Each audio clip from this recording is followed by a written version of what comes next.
আসসালামু আলাইকুম সবাইকে স্বাগত জানাচ্ছি হৃদয় ভাইয়ের সাথে আমাদের বায়োলজি ওয়ান শট সিকিউ এর এই প্রোগ্রামের আজকের ক্লাস শৈবাল ও ছত্রাকে তোমাদের সবার সাথে আমি তোমাদের হৃদয় ভাইয়া ঢাকা মেডিকেল কলেজে থেকে পাশকৃত ডাক্তার। তোমাদের সাথে আমার যে পার্সোনাল সিরিজ বায়োবস সেটার নাম অনুসারে আমি জাস্ট বায়োবস ওয়ান শট রেখেছি আমাদের ওয়ান শট সিকিউ প্রোগ্রামে। তো চলো আজকে আমরা জানবো যে কোন টপিকগুলো থেকে এই জায়গায় সিকিউ আসে এবং আসবেই, বিগত বছরগুলোতে এসেছে এবং সামনেও আসতে পারে, সেগুলো নিয়ে আমরা বিস্তারিত জানবো, শিখবো, কিভাবে লিখতে হবে সব কিছু আমরা শিখবো। তো প্রথমত আমরা জানবো হচ্ছে শৈবালের বৈশিষ্ট্য। দেখো আমি যখন বলি যে শৈবাল, এই যে শৈবাল ও ছত্রাক আমাদের আজকের যে টপিকটা শৈবাল ও ছত্রাক দুজনই কিন্তু একটা কি বলি এটাকে আমরা অপুষ্পক উদ্ভিদ, অর্থাৎ তাদের কোনো ফুল হবে না। অপুষ্পক উদ্ভিদ মানে কি? তাদের ফুল নাই, অপুষ্পক, পুষ্প নাই, অপুষ্পক। আচ্ছা, এদের ফুল নাই। এখন এই শৈবাল আর ছত্রাক এদেরকে কেন ভাগ করা হলো? দুইটাকে কেন দুই রকম করা হলো? ভাইয়া শৈবালে আমরা জানি ওরা নিজের খাবার নিজে তৈরি করতে পারে, ওরা দেখতে একটু সবুজ হয়। কেন? কারণ তাদের ক্লোরোফিল আছে। তাদের কি আছে? ক্লোরোফিল আছে, এজন্য তারা সবুজ, তারা খাবার তৈরি করে। অন্যদিকে ছত্রাক, তার সবুজ কোনো ক্লোরোফিল নাই, তো যেহেতু তার কোনো ক্লোরোফিল নাই সে খাবার তৈরি করে না, সে অন্যের উপর নির্ভর করে তার খাদ্যের জন্য। তো এই জিনিসটা হচ্ছে বেসিক পার্থক্য শৈবাল ও ছত্রাকের উপরে। এখন আমরা যাব শৈবালের বৈশিষ্ট্য নিয়ে, যে শৈবাল কেমন হয়। এটা অনেক সময় বোর্ডে দিতে পারে যে শৈবালের বৈশিষ্ট্য, ছত্রাকের বৈশিষ্ট্য। আর এই জিনিসগুলো শিখলে লাভ যেটা সেটা হচ্ছে আমাদের কিন্তু শৈবাল ও ছত্রাকের পার্থক্য আসে, সেই পার্থক্যটাও তখন তুমি ইজিলি পেরে যাবা। ওকে, সো প্রথমে আমরা আসি। দেখো স্বভোজী এবং বলছে কি স্বভোজী অপুষ্পক, তার মানে নিজের খাবার, নিজের খাদ্য নিজে তৈরি করবে। ওকে কি বলা হচ্ছে বলতো? নিজের খাদ্য সে নিজে তৈরি করে। স্বভোজী, নিজেই নিজেকে খাবার দেয়, নিজের খাদ্য সে কি করে? নিজে তৈরি করে। অপুষ্পক কথাটার মানে কি? যার ফুল নেই, যার ফুল নেই। ঠিক আছে, যার ফুল নেই, অপুষ্পক। পুষ্প নেই, তাকে কি বলবা? অপুষ্পক। আচ্ছা ফাইন। এবার থ্যালয়েড। থ্যালয়েড ব্যাপারটা কি? থ্যালয়েড হচ্ছে কাদেরকে বলে? থ্যালয়েড বলা হয় তাদেরকেই যাদের, যেই উদ্ভিদগুলোর মূল কাণ্ড পাতায় ভাগ করা যায় না। তাহলে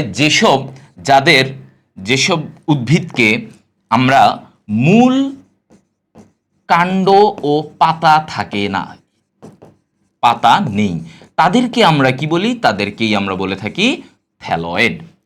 তাদেরকে আমরা কি বলে থাকি? থ্যালয়েড। তাহলে থ্যালয়েড জিনিসটা কি? মূল, কাণ্ড ও পাতা, এই জিনিসগুলো ওর নাই, এজন্য ওকে বলা হয় থ্যালয়েড। মনে থাকবে। তাহলে শৈবালগুলো কি? শ্যাওলা, ওই যে দেয়ালে থাকে, পুকুর ঘাটে থাকে, ছোট্ট ছোট্ট সবুজ। এদের কিন্তু কখনোই মূল পাবা না, কাণ্ড পাবা না, পাতা, এই জিনিসগুলা তুমি কখনোই তাদের পাবা না। ওকে, আচ্ছা এরপরে আসো কোষ প্রাচীর নিয়ে কথা বলছে। আচ্ছা কোষ প্রাচীর কি? আমরা জানি প্রত্যেকটা উদ্ভিদেরই কোষ প্রাচীর আছে, আছে না? আচ্ছা ওদের শৈবালের কোষ প্রাচীর মনে রাখো, শতে শৈবাল, শতে শৈবাল, আর শতে তোমার হচ্ছে ওর সেলুলোজ, এটা মনে রাখো। তাহলে সেলুলোজের দিয়ে তার কোষ প্রাচীরটা তৈরি হয়েছে, সেলুলোজ দিয়ে তার কোষ প্রাচীর তৈরি হয়েছে। ঠিক আছে ভাইয়া, তাহলে কোষ প্রাচীর কি দিয়ে, মানে শৈবালের বৈশিষ্ট্য যখন পড়বো আমরা ওর ওভারঅল জিনিসগুলো, ওর কোষ প্রাচীর কেমন, ওর খাবার কেমন, ওর এটা কেমন, ওটা কেমন, এই জিনিসগুলাই শিখবো। তাহলে ওর কোষ প্রাচীরটা তৈরি হচ্ছে ভাইয়া সেলুলোজ দিয়ে। কি দিয়ে তৈরি হচ্ছে? সেলুলোজ দিয়ে। সেলুলোজ এক ধরনের শর্করা, তোমরা জানো। এবার এই শৈবাল ও ছত্রাক দুজনই কিন্তু অভাস্কুলার। অভাস্কুলার মানে কি? অভাস্কুলার মানে, ভাস্কুলার মানে তার পরিবহন টিস্যুতন্ত্র নাই, অর্থাৎ অভাস্কুলার মানে তার এই পরিবহন টিস্যু নাই। অর্থাৎ পরিবহন টিস্যু বলতে আমরা কি বুঝি? জাইলেম এবং ফ্লোয়েম, এই দুইটা জিনিসই তো বুঝি। তো ওদের এই জাইলেম ও ফ্লোয়েম নেই। ওদের কি নেই? জাইলেম ও ফ্লোয়েম নেই। ঠিক আছে, ওদের কি নেই? জাইলেম ও ফ্লোয়েম নেই। এটা তাহলে অভাস্কুলার, এটার অর্থ কি? ওদের যাদের জাইলেম ও ফ্লোয়েম নেই তাদেরকে বলা হয় অভাস্কুলার। ঠিক আছে, তার মানে ওদের ওই পানি পরিবহনের জন্য জাইলেম নাই, খাবার পরিবহনের জন্য ফ্লোয়েম, এগুলো কোনোটাই ভাইয়া থাকে না।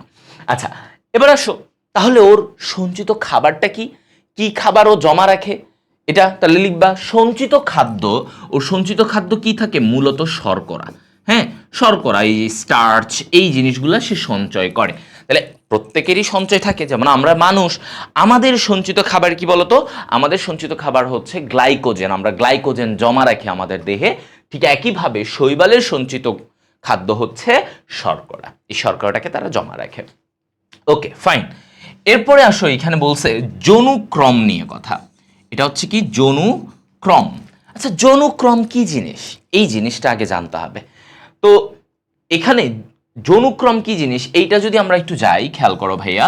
যৌনুক্রম হচ্ছে এই যে একটা উদ্ভিদের, মনে করো ও নির্দিষ্ট সময় জুড়ে হ্যাপ্লয়েড থাকে, হ্যাপ্লয়েড থেকে আবার ডিপ্লয়েড হয়, ঠিক আছে, হ্যাপ্লয়েড থেকে ডিপ্লয়েড হয়, ডিপ্লয়েড থেকে আবার হ্যাপ্লয়েড হয়। এই যে হ্যাপ্লয়েড ডিপ্লয়েড হ্যাপ্লয়েড ডিপ্লয়েড, এই জিনিসটা হচ্ছে টোটালি বলা হয় যৌনুক্রম। তাহলে যৌনুক্রম কি জিনিস, যৌনুক্রম হচ্ছে ভাইয়া হ্যাপ্লয়েড ডিপ্লয়েড আবার হ্যাপ্লয়েড আবার ডিপ্লয়েড, এই টোটাল সাইকেলটাকে বলা হয় যৌনুক্রম। এই টোটাল সাইকেলটাকে কি বলা হয়, যৌনুক্রম। এখন শৈবালে এই যৌনুক্রমটা সুস্পষ্ট না, কারণ শৈবালে কি হয়, শৈবালে দেখা যায় যে হ্যাপ্লয়েড দশাটা বড়, বা বোঝা যাচ্ছে ডিপ্লয়েড দশা আলাদা করে বোঝা যায় না, যেটা আবার অন্যান্য উদ্ভিদে থাকে, অন্যান্য উদ্ভিদে থাকে, কিন্তু এই শৈবাল, ছত্রাক, এগুলাতে খুব একটা দেখা যায় না যে এটা হ্যাপ্লয়েড দশা, এটা ডিপ্লয়েড দশা, এভাবে এভাবে হ্যাপ্লয়েডের পরে ডিপ্লয়েড আসতেছে, ডিপ্লয়েড দশার পরে আবার হ্যাপ্লয়েড দশা তার জীবনে আসতেছে, এই জিনিসটা সুস্পষ্ট নয়। তাহলে জীবনচক্র কি বা যৌনুক্রম কি, এটা বুঝতে পারছো? যৌনুক্রম হচ্ছে তার জীবনে, ধরো আমার জীবনে আমার যৌনুক্রম কি হবে, যে আমার জীবনে পুরোটা জুড়ে ডিপ্লয়েড, এরপরে যখন আমার শুক্রাণু ডিম্বাণু হয় ওটা হ্যাপ্লয়েড, আবার ওইখান থেকে জাইগোট হয় সেটা আবার ডিপ্লয়েড। এই যে দেখো, আমার জীবনে হ্যাপ্লয়েড থেকে ডিপ্লয়েড, আবার ডিপ্লয়েড থেকে হ্যাপ্লয়েড, এই যে চক্রটা, এইটাকে বলা হয় হচ্ছে যৌনুক্রম। ওকে, সহজ করে এটা বুঝে নিলা। এখন এই যৌনুক্রমটা, শৈবাল কি একটা নিম্ন শ্রেণীর উদ্ভিদ, মনে রাখবা শৈবাল ছত্রাক কিন্তু নিম্ন শ্রেণী, দেখো এইটুকু একটু উদ্ভিদ, এইটুকু। তা এই যে শৈবাল ছত্রাক উদ্ভিদগুলা, এদের মধ্যে যৌনুক্রমটা সুস্পষ্ট নয়, ঠিক আছে, তাহলে এদের যৌনুক্রমটা সুস্পষ্ট নয়, ঠিক আছে, সুস্পষ্ট নয়, এটা বলছে ওদের যৌনুক্রমটা সুস্পষ্ট নয়। আচ্ছা, এরপরে আসো, আর কি বৈশিষ্ট্য আছে, এরপরে যেমন বলা হয় যে এদের কি নাই, দেখো ওদের জাইগোট, ওদের জাইগোট কখনো বহুকোষী, জাইগোট বহুকোষী ভ্রূণে পরিণত হয় না, মানে মানুষের উল্টা, ঠিক আছে, কারণ আমরা তো উন্নত, ঠিক আছে, আমরা কিন্তু উন্নত ভাইয়া, কিন্তু ওরা তো এত উন্নত না, তাই না, ওরা কি উন্নত, ওরা উন্নত নয়, রাইট, হ্যাঁ, ওরা কিন্তু এতটা উন্নত নয়। তাহলে এই যে বলছে জাইগোট বহুকোষী ভ্রূণে পরিণত হয় না, তার মানে আমাদের জাইগোট কি হয়, আমাদের জাইগোট কিন্তু বহুকোষী ভ্রূণে পরিণত হয়, তাই না ভাইয়া, আমাদের জাইগোটটা আস্তে আস্তে বড় হয়, বিভাজিত হয়ে হয়ে আমরা মানুষ তৈরি করে, কিন্তু ওদের জাইগোট এমন হয় না, ওদের জাইগোটে বহুকোষী ভ্রূণ হবে না, ওই জাইগোটে উল্টা দেখা যায় যে জাইগোট মায়োসিস হয়ে ওটা আবার একটা শৈবাল তৈরি করে নর্মাল। তো এই যে জাইগোটটা যে বিভাজিত হয়ে একটা বড় কিছু তৈরি করবে, এই জিনিসটা বহুকোষী হবে, একটা কোষ থেকে অনেক কোষ হবে, এই জিনিসটা শৈবালে ঘটে না। ওকে, আচ্ছা, তারপরে বলছে এদের যে যৌন জনন, হ্যাঁ, যৌন জনন, উদ্ভিদেরও যৌন জনন হয়, যেখানে শুক্রাণু, ডিম্বাণু বা পুংগ্যামেট, স্ত্রী গ্যামেট এগুলো থাকে। সো ওদের যে যৌন জনন, এটা বিভিন্ন রকমের হতে পারে, এটা নিয়ে আমরা পরে পড়ব, এটা নিয়ে আমাদের থাকবে। যৌন জননটা তোমার আইসোগ্যামাস হতে পারে, অ্যানাইসোগ্যামাস হতে পারে, বিভিন্ন ধরনের হতে পারে। এটা কি এখন তুমি বুঝতেছো না ভাইয়া, আইসোগ্যামাস ধরন কি, অ্যানাইসোগ্যামাস ধরন আবার কি জিনিস, এই জিনিস তো বুঝতেছি না। ইয়েস, তুমি এখন বুঝবা না, কিছুক্ষণ পরেই তুমি এই জিনিসটা নিয়ে ক্লিয়ার আইডিয়া পেয়ে যাবা। ওকে, কিছুক্ষণ পরেই তুমি এটা নিয়ে ক্লিয়ার আইডিয়া পেয়ে যাবা, ডোন্ট ওয়ারি অ্যাবাউট দ্যাট। আচ্ছা, তাহলে এই জিনিসগুলো আমরা, শৈবালের বৈশিষ্ট্যটা আমরা ক্লিয়ার হয়ে গেলাম। আমার মনে হয় শৈবালের যখন আসবে, ধরো আসলো উদ্দীপকের এরকম একটা শৈবালের কথা বলা আছে, বললো এর বৈশিষ্ট্য ব্যাখ্যা করো। এটা একটু 2 স্টার, এটা কয় কি স্টার, 2 স্টার, হ্যাঁ 2 স্টার দিয়ে রাখো। সো এটা মাঝে মাঝে আসলেও আসতে পারে, একটু রেয়ার কেসে, বাট আসলে তুমি এই শৈবালের বৈশিষ্ট্যটা লিখতে পারবা। আর শৈবালের বৈশিষ্ট্য জানলে তুমি শৈবাল ও ছত্রাকের পার্থক্যটাও পরবর্তীতে সুন্দরভাবে করতে পারবা। ওকে, এবার আসো জনন। হ্যাঁ, এই যে শৈবালের জননটা নিয়ে কথা, শৈবাল কিভাবে জনন করতে পারে দেখো তো। শৈবাল অনেকভাবে জনন করতে পারে। একটা হচ্ছে অঙ্গজ জনন, তার নিজস্ব নিজ দেহের নিজ দেহের অঙ্গ এগুলো থেকে, এটা একটা হতে পারে অঙ্গজ, নিজ দেহের বিভিন্ন ছোট ছোট অঙ্গ এগুলো থেকে হতে পারে। অযৌন জনন, যেখানে সে বিভিন্ন স্পোরের মাধ্যমে হতে পারে। স্পোর, সেখানে কোনো গ্যামেট নাই, ওই শুক্রাণু ডিম্বাণুর এইসব কিছু নাই, স্পোর দিয়ে বংশ করে। আর অঙ্গজ হচ্ছে তার নিজের একটা অঙ্গ, একটা শাখা ভেঙে গেছে, একটা কোষ থেকে তৈরি হয়েছে, এগুলো হচ্ছে অঙ্গজ জনন। আর অযৌন জনন কি দিয়ে করে?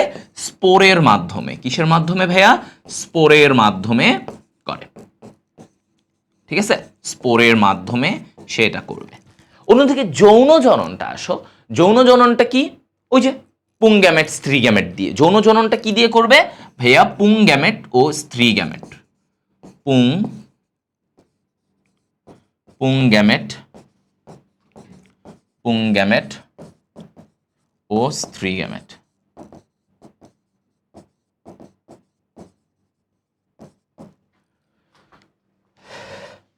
ওকে, এই জিনিসগুলো হচ্ছে ব্যাপার। আচ্ছা, এখন তুমি মেইন ব্যাপারটা বুঝছো যে 3 ভাবে হতে পারে। এখন তুমি পরীক্ষার খাতায় কি এইটুকুই লিখবা? তোমারে বললো এই শৈবালের, এমনি একটা শৈবালের কথা বললো জনন ব্যাখ্যা করো, তাহলে কি তুমি এইভাবে জাস্ট লিখে দিয়ে চলে যাবা? না, তাই না? তোমার এই লিখে দিয়ে চলে গেলে তো তোমার চলবে না।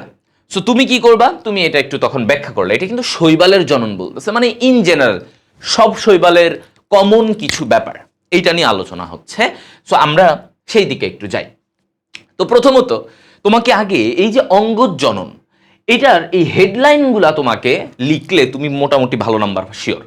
ভিতরে আহামরি কিছু না লেখো, কিন্তু এই অঙ্গজ জনন কতভাবে হয় এইটা তোমার কাছে সবচেয়ে বেশি ইম্পর্টেন্স পাবে।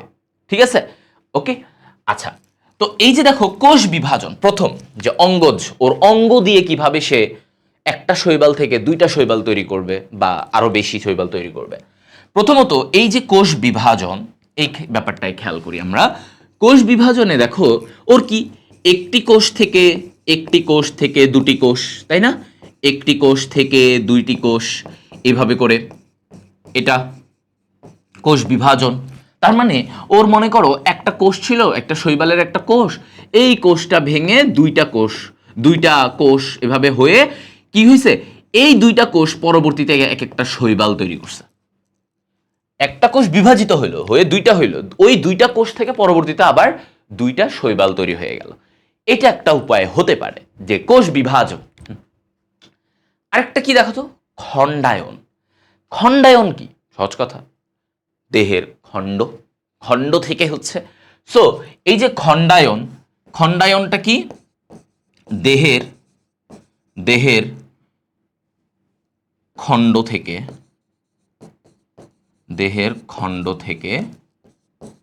তৈরি।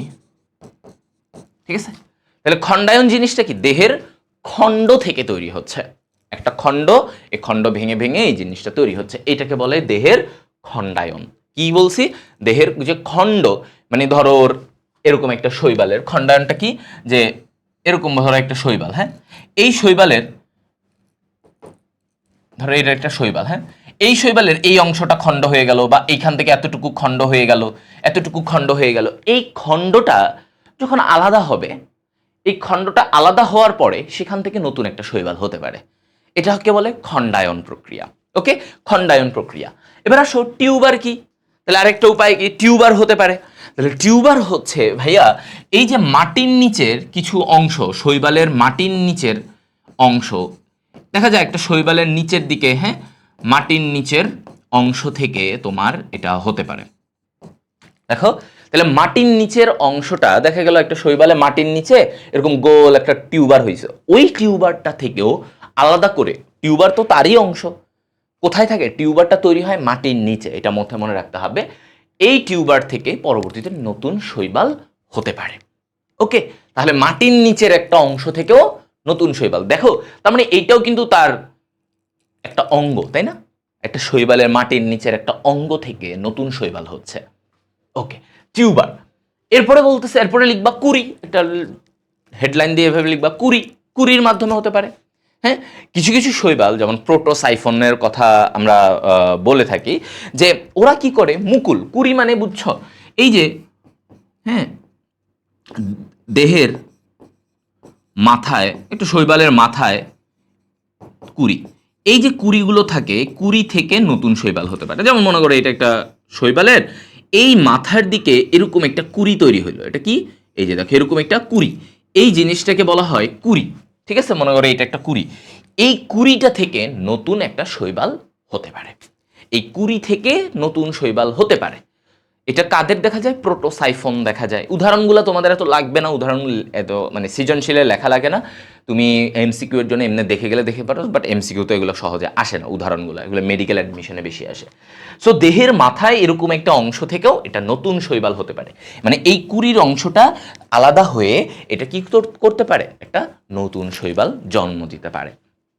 হর্মোগোনিয়া, আসো, হর্মোগোনিয়া কি জিনিস? হর্মোগোনিয়াটা কি? এটা কাদের দেখা যায়, কোন শৈবালের দেখা যায়? এটা দেখা যায় নীলাভ সবুজ শৈবাল, কিছু সবুজ শৈবাল থাকে নীলাভ সবুজ শৈবাল। এই নীলাভ সবুজ শৈবালে কি হয় বলতো? হ্যাঁ, নীলাভ সবুজ শৈবালে দেখা যায় যে এইখান থেকে, এই নীলাভ সবুজ শৈবাল থেকে, হ্যাঁ, খেয়াল করো, এই নীলাভ সবুজ শৈবালের খণ্ড, এই নীলাভ সবুজ শৈবালের খণ্ড, হ্যাঁ, এইটাকে বলে হর্মোগোনিয়া। নীলাভ সবুজ শৈবালের দেহের যে খণ্ডটা হবে, অর্থাৎ মনে করো এটা, এইটা হচ্ছে একটা নীলাভ সবুজ শৈবালের এখানে খণ্ড, হ্যাঁ, এরকম, এই যে খণ্ডটা, এই যে খণ্ডটা, এই খণ্ডটা থেকে তোমার এই এক একটা খণ্ডকে বলা হয় হর্মোগোনিয়া।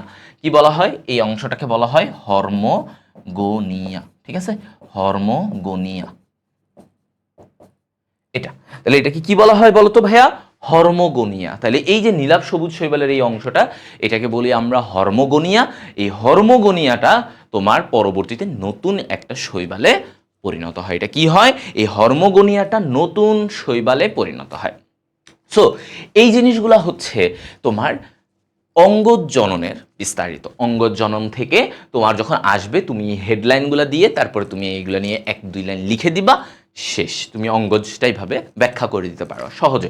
ঠিক আছে, হেডলাইনটা ইম্পর্টেন্ট, কারণ তোমাকে যখন জনন ব্যাখ্যা করতে বলবে, বলবে যে শৈবালের জনন ব্যাখ্যা করো, তখন তোমাকে অঙ্গজ লিখতে হবে, তোমাকে অযৌন লিখতে হবে, যৌনও লিখতে হবে। সবগুলো নিয়ে একটু একটু করে লিখা উচিত। সো এই জন্য তুমি দেখা গেল যে এক দুই লাইন করে প্রতিটাতে এক লাইন করে এভাবে লিখে গেলা। হ্যাঁ, অঙ্গজ জনন এভাবে এভাবে হতে পারে। এখন আসো অযৌন জনন। অযৌন মানে কি? যেখানে যৌন মানে শুক্রাণু, ওই গ্যামেট এসবের কিছু নাই, একটা ভিন্ন উপায়ে সে শৈবাল, একটা শৈবাল থেকে আরেকটা শৈবাল হবে, একটা ভিন্ন উপায়। ভিন্ন উপায়টা কি? সেটা হচ্ছে স্পোরের মাধ্যমে। কিসের মাধ্যমে? স্পোর। এন্ড তুমি বলতে পারো স্পোর কি? মানে স্পোর হচ্ছে এই যে শৈবালের দেহ থেকে তৈরি হওয়া এক ধরনের বিশেষ কোষ। শৈবালের দেহ থেকে তৈরি হওয়া এক ধরনের বিশেষ কোষ, এটাকে বলে স্পোর। তো এই স্পোর, তাহলে আমরা জানি অযৌন জনন ঘটে স্পোরের মাধ্যমে। অযৌন জনন ঘটে কিসের মাধ্যমে ভাইয়া? স্পোরের মাধ্যমে। ঠিক আছে, এটা হচ্ছে অযৌন জননের ব্যাপার। এখন তুমি দেখো এখানে এই যে স্পোরের মাধ্যমে কি কি আছে, যেমন আমরা বলি যে জুওস্পোর, জুওস্পোর, জুওস্পোর। ঠিক আছে, জুওস্পোর। এরপরে হচ্ছে অ্যাপ্লানোস্পোর,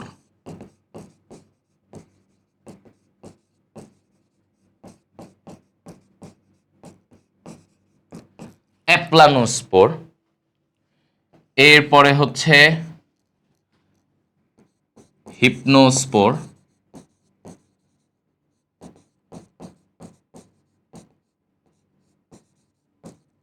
হিপনোস্পোর।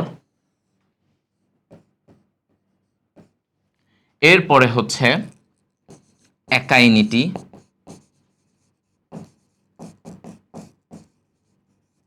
একাইনিটি, ওকে, হ্যাঁ, এই জিনিসগুলা। আচ্ছা, তো আমরা আগে এদের নিয়ে একটু আলাদা করে জানবো, ঠিক আছে? তারপরে এগুলো হচ্ছে মেইন একদম, জুওস্পোর, অ্যাপ্লানোস্পোর, হিপনোস্পোর এবং একাইনিটি। আচ্ছা, তো এবার আসো, জুওস্পোর জিনিসটা কি? জুওস্পোর হচ্ছে সচল, মানে যেই স্পোরটা ফ্লাজেলা আছে, মনে করো এটা একটা স্পোর, এই স্পোরে এরকম ফ্লাজেলা আছে, এই যে লেজ আছে, তাহলে এই জিনিসটা সচল, চলাচল করতে পারবে, এটাকে বলে জুওস্পোর। তাহলে সচল, সচল স্পোরকে, সচল স্পোরকে বলা হয় জুওস্পোর। হ্যাঁ, জুওস্পোর। অ্যাপ্লানোস্পোর, অচল স্পোর। তাহলে অ্যাপ্লানোস্পোরটা কি? এটা হচ্ছে ভাইয়া অচল স্পোর, অচল স্পোর, ঠিক আছে? যেটা অচল, মানে চলাচল করতে পারবে না, অচল, অ্যাপ্লানোস্পোর। হিপনোস্পোর, এটা হচ্ছে পুরু প্রাচীর, পুরু প্রাচীর বেষ্টিত, পুরু প্রাচীর বেষ্টিত স্পোর। এটা পুরু প্রাচীর বেষ্টিত স্পোর, এইটাকে বলা হয় হিপনোস্পোর। কি বলা হয়? হিপনোস্পোর। আচ্ছা, তাহলে পুরু প্রাচীর, তাহলে দেখো স্পোরের মধ্যে একটা সচল, চলাচল করতে পারবে, একটা অচল যার লেজ নাই, সে চলাচল করতে পারবে না, ওরে বলে অ্যাপ্লানোস্পোর। যেই স্পোরের প্রাচীর মোটা তাকে আবার বলে হিপ। হিপ কি হয়? সাধারণত আমাদের হিপ একটু মোটা হয়, তাই না? হিপ কোমর একটু চওড়া হয়, তাহলে এই হিপনোস্পোরে মনে রাখবা পুরো প্রাচীর, প্রাচীরটা মোটা হবে। এরপরে আসে একাইনিটি। একাইনিটি কি জিনিস? একাইনিটি, খেয়াল করো, এইটা হচ্ছে একাই, মানে একাই সব খাবে, এভাবে মনে রাখবা, একাই সব খাবে, অর্থাৎ একাইনিটি, এটা একটা স্পোরের নাম। তাহলে ভাই এই স্পোরের কাজ কি?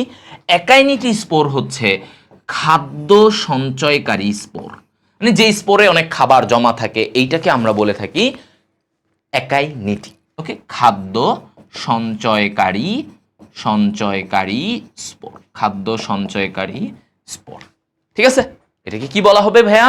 খাদ্য সঞ্চয়কারী স্পোর, ঠিক আছে? তাহলে এই হচ্ছে অযৌন জননের মূল ব্যাপার, ঠিক আছে? অযৌন জননের মূল ব্যাপার হচ্ছে এটা। আচ্ছা, তাহলে আমার মনে হয় এইটুকু জিনিস সবাই বুঝতে পারছো। এখন স্পেশাল জিনিস, কিছু জিনিস একটু জেনে নাও। অটোস্পোর নামে একটা জিনিস আছে, অটোস্পোর। এই অটোস্পোর জিনিস কি? হ্যাঁ, এই অটোস্পোর, অটো, অটো মানে কি? অটো মানে মায়ের মতো অটো দেখতে, মানে মা শৈবালের মতো হুবহু স্পোর, মানে স্পোরটা কেমন? হুবহু মাতৃকোষের অনুরূপ। তাহলে অটোস্পোর বলতে আমরা কি বুঝবো বলতো?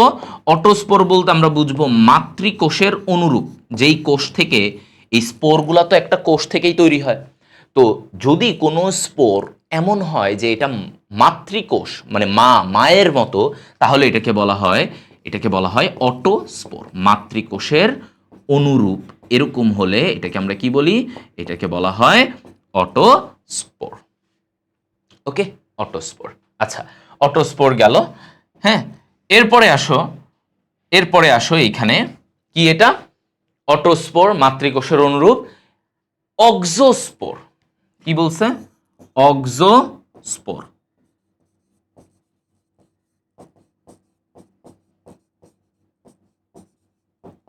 অক্সোস্পোর, অক্সোস্পোর। অক্সোস্পোর কি জিনিস? অক্সোস্পোর হচ্ছে এটা ডায়াটম শৈবালে থাকে, ডায়াটম শৈবালে থাকে, ঠিক আছে? ডায়াটম শৈবালে এটা থাকে। ডায়াটম শৈবালে যে স্পোরটা থাকে সেটাকে আমরা বলি অক্সোস্পোর। কি বলি? অক্সোস্পোর, ঠিক আছে? অক্সোস্পোর। তো এইটা হচ্ছে তোমার টোটাল ব্যাপার, স্পোর নিয়ে বিস্তারিত সবকিছু এই এক জায়গায় তুমি পেয়ে যাচ্ছ।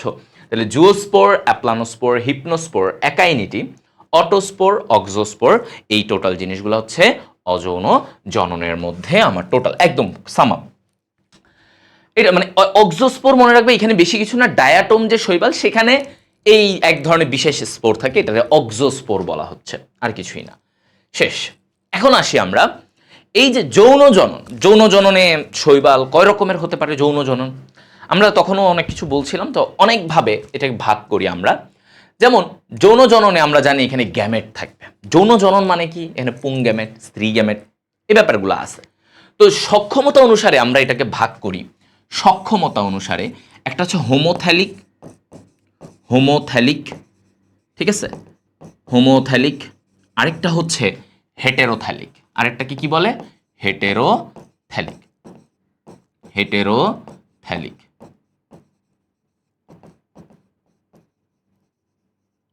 ঠিক আছে, হোমোথ্যালিক এবং কি হেটেরোথ্যালিক, হোমোথ্যালিক এবং হেটেরোথ্যালিকের কথা বলা হচ্ছে। সো হোমোথ্যালিক, এই জায়গাটা একটু খেয়াল করো, হোমোথ্যালিক মানে কি আর হেটেরোথ্যালিক এটা কি? সক্ষমতা। তার মানে কোন কোন শৈবালে দেখা যায় যে একটা শৈবালেই পুংগ্যামেট স্ত্রী গ্যামেট একই শৈবালে, ওর এই সক্ষমতা আছে যে আমি একটা শৈবাল, আমার ভিতরে পুংগ্যামেটও থাকবে স্ত্রী গ্যামেটও থাকবে, এইটাকে বলে হোমোথ্যালিক। আবার ধরো হেটেরো মানে কি? একটু ভিন্ন ভিন্ন, মানে পুং ইয়েতে তোমার হচ্ছে ধরো একটা শৈবালে পুংগ্যামেট আর একটা শৈবালে স্ত্রী গ্যামেট, এইটা যদি হয় এটাকে বলে হচ্ছে হেটেরোথ্যালিক, হেটেরোথ্যালিক। তাহলে হোমোথ্যালিক আর হেটেরোথ্যালিক ব্যাপারটা বুঝছো? হোমোথ্যালিক হচ্ছে যে একই দেহে, একই দেহে, একই দেহে পুংগ্যামেট, পুং ও স্ত্রী গ্যামেট একই দেহে যদি থাকে, স্ত্রী গ্যামেট, স্ত্রী গ্যামেট, ওকে, একই দেহে পুং ও স্ত্রী গ্যামেট। হেটেরোথ্যালিক হচ্ছে ভিন্ন ভিন্ন দেহে, ভিন্ন দেহে, ভিন্ন দেহে, ভিন্ন দেহে পুং ও স্ত্রী গ্যামেট, মানে আলাদা। এক শৈবালে মনে করো হচ্ছে পুং গ্যামেট, আরেক শৈবালে হচ্ছে স্ত্রী গ্যামেট, ঠিক আছে। এরকম যদি ভিন্ন ভিন্ন দেহে হয় তাহলে এটা হেটেরোথ্যালিক। আর যদি একই দেহে পুরুষ এবং স্ত্রী দুটো যদি এক মানে গ্যামেট দুইটা একই দেহে থেকে তৈরি হয়, একই শৈবালে তৈরি হয়, তাহলে ওই যৌন জননকে আমরা বলি হোমোথ্যালিক। হোমো মানে কি? একই। হোমো মানে কি? একই জায়গায়। হেটেরো মানে কি? ভিন্ন ভিন্ন জায়গায়। হেটেরো মানে কি? ভিন্ন ভিন্ন জায়গায়। ওকে, এখন আসো জনন কোষের ভিত্তিতে আমরা কিছু ভাগ করব। কিসের ভিত্তিতে? জনন কোষের ভিত্তিতে। জনন কোষের অনুযায়ী এটাকে ভাগ করা হচ্ছে যে আইসোগ্যামি, অ্যানাইসোগ্যামি, উওগ্যামি। আইসোগ্যামি, অ্যানাইসোগ্যামি, উওগ্যামি।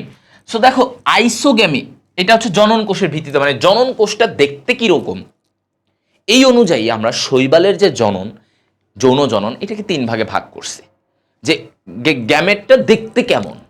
ওকে, জনন কোষের ভিত্তিতে। তো আসো আইসোগ্যামি মানে কি জানো ভাই? খুবই সহজ। আইসোগ্যামি মানে হচ্ছে খুবই সহজ যে পুং ও স্ত্রী, পুং ও স্ত্রী গ্যামেট, গ্যামেট একই রকমের। কি কি বলছে? একই রকম, মানে একদম একই। আইসো মানে কি? গ্যামি মানে গ্যামেট, আইসো মানে একই, তাহলে একই রকমের। এইটা হচ্ছে আমরা বলি হচ্ছে কি? এই জিনিসটাকে আমরা বলি আইসোগ্যামি, আইসোগ্যামি। অ্যানাইসোগ্যামি মানে অসম। অ্যানাইসোগ্যামি মানে কি? পুং ও স্ত্রী, পুং ও স্ত্রী অসম আকৃতির। এখন অসম, অ্যানাইসো মানেই হচ্ছে যে অসম। এখন অসমর মধ্যে আমরা কিভাবে বলবো এটা? যে দেখো পুং, যেটা পুরুষ পুং, এই পুংটা হচ্ছে ছোট আকৃতির। পুংটা কোন আকৃতির? ছোট। স্ত্রীটা হচ্ছে বড়। স্ত্রীটা কি? বড়। ওকে, তাহলে পুং গ্যামেটটা ছোট, স্ত্রী গ্যামেটটা একটু বড় আকৃতির। তো এই জিনিসটাকে আমরা বলি কি? এই যে পুং গ্যামেট ছোট, স্ত্রী গ্যামেটটা বড়, এইটাকে আমরা বলি হচ্ছে অ্যানাইসোগ্যামি, অ্যানাইসোগ্যামি। ওকে, অ্যানাইসোগ্যামি। তো পুংটা হচ্ছে ছোট, স্ত্রীটা বড়, এটা হচ্ছে অ্যানাইসোগ্যামির ব্যাপার। এরপরে আসো উওগ্যামি, ঠিক আছে? উওগ্যামি। তো উওগ্যামি ব্যাপারটা কি দেখো, উওগ্যামি, তো উওগ্যামি হচ্ছে যে পুং গ্যামেট এবং স্ত্রী গ্যামেট ভিন্ন রকম, বাট একটু ব্যাপার আছে, একজন সচল একজন অচল। তো কি বলছে? এই যে উওগ্যামি মানে হচ্ছে ধরো পুং গ্যামেটটা সচল, সচল ও ছোট। আচ্ছা ফাইন, মানে ছোট কিন্তু আবার সচল, চলাচল করতে পারে। অর্থাৎ এরকম মনে করো, হ্যাঁ, মানে লেজ আছে, চলাচল করতে পারবে, কিন্তু স্ত্রী গ্যামেট অচল ও বড়, এইটা বলছে। এই ব্যাপারটাকে বলে উওগ্যামি। ওকে, এই ব্যাপারটাকে আমরা কি বলি? উওগ্যামি। মনে করো পুং গ্যামেট হচ্ছে এরকম ছোট কিন্তু এরকম চলাচল করবে, আর স্ত্রী গ্যামেট হচ্ছে এরকম বড় কিন্তু কোনো লেজ নাই, কিছু নাই, ও চলাচল করতে পারে না, ও অচল। এই গঠনটাকে বলা হয় উওগ্যামি। ঠিক আছে, এই গঠনটাকে আমরা কি বলি? উওগ্যামি। তো এই যে দেখো আইসোগ্যামি, অ্যানাইসোগ্যামি, উওগ্যামি, তো এই আইসোগ্যামি ইউলোথ্রিক্সে থাকে, উওগ্যামি ফুকাস এগুলোতে থাকে। উদাহরণ লাগবে না, আমি বারবার বলতে সৃজনশীল উদাহরণ এগুলা দিতে হয় না, মানে দিতে পারলে তুমি এমসিকিউতে একটু মানে পড়ে রাখতে পারো, বাট মেইন জিনিস লিখতে হবে। তো দেখো আবারও বলি, এই যে অ্যানাইসোগ্যামি আর উওগ্যামির মধ্যে একটা পার্থক্যটা ঝামেলা লেগে যায় অনেক সময়, যে ভাই দুইটাই তো ছোট বড়, পার্থক্যটা কোথায়? তো এই যে দেখো পার্থক্য এইখানেই, যে অ্যানাইসোগ্যামিতে বলছে পুংগ্যামিট ছোট, স্ত্রী গ্যামেট আকারে বড়, বড় ছোট, এটাই পার্থক্য। আচ্ছা, উওগ্যামির ব্যাপারে শুধু এইটুকুই না, বড় ছোট এটা না, বলছে পুংগ্যামিটটা সচল। এখানে মনে রাখতে হবে পুংগ্যামিটটা সচল, আর এখানে স্ত্রী গ্যামেটটা অচল। পুংগ্যামেট কি সচল, স্ত্রী গ্যামেট অচল। এই জিনিসটাকে বলে উওগ্যামি, আর এইটাকে বলে আইসোগ্যামি, আর মাঝখানের এটাকে বলে অ্যানাইসোগ্যামি, অ্যানাইসোগ্যামি। ওকে, তো এইটা হচ্ছে টোটাল ব্যাপার, এটা হচ্ছে টোটাল ব্যাপার, মনে থাকবে। তাহলে আশা করি তোমরা এই জিনিসটা এখন অ্যাটলিস্ট ক্লিয়ার, যে ভাইয়া আমরা এই জিনিসটুকু বুঝতে পারছি যে শৈবালের যখন জনন আসবে তখন আমরা এইভাবে লিখব, শৈবালের জনন। আবার যদি বলি ইউলোথ্রিক্সের জনন, ইউলোথ্রিক্সের জনন আসলে সেটা আবার একটু ভিন্নভাবে আমরা লিখতে হবে, তখন আবার আমরা কিছু জিনিস আলাদা লিখব, কিছু জিনিস বলবো, সেটা আলাদা পরে আসতেছি ইউলোথ্রিক্স পড়ানোর টাইমে। তো এই যে শৈবালের জনন, এটা মাঝে মাঝে আসতে দেখা গেছে কিছু কিছু জায়গায়, কিছু কিছু বোর্ডে। তো এই জন্য শৈবালের এই জননের জায়গাটা তোমাদেরকে দেখায় দিলাম। ওকে ওকে, সো এবার আমরা চলে যাব হচ্ছে ভাইয়া ইউলোথ্রিক্স গঠনে। এবার আমরা কিসে যাব? ইউলোথ্রিক্স গঠন। তো এইটা আমাদের সিকিউতে কিন্তু অনেক বেশি আসে, 5 স্টার একটা টপিক দিতে পারো যে ইউলোথ্রিক্সের গঠন। ইউলোথ্রিক্স কি? এখন তো আমার মাথায় এটা আসতে পারে, ইউলোথ্রিক্স কি ভাইয়া? ইউলোথ্রিক্স হচ্ছে এটা শৈবাল, সহজ কথায় বলতে গেলে এটা একটা শৈবাল, এক ধরনের শৈবাল। তো এই ইউলোথ্রিক্স নিয়ে আমরা একটু পড়বো। এতক্ষণ শৈবাল নিয়ে জেনেছি, এখন শৈবালের মধ্যে একটা উদাহরণ ইউলোথ্রিক্স নিয়ে আমরা একটু জানবো। তো ইউলোথ্রিক্সের ছবিটা প্রায়ই আসে, প্রায়ই তোমাদের এরকম আসতে এটা দেখা যায়। তো ঠিক আছে, তো আমি একটু আঁকবো, আঁকার ইয়ে করবো, তোমরা ভাইয়ার মতো আঁকো, তোমরা আমার থেকে আরো সুন্দর আঁকতে পারবা, বাট প্যাটার্নটা ভাইয়া সুন্দর করে একটু দেখাই দিই তোমাদেরকে। ঠিক আছে, এখানে মনে হয় না সুন্দর আসবে।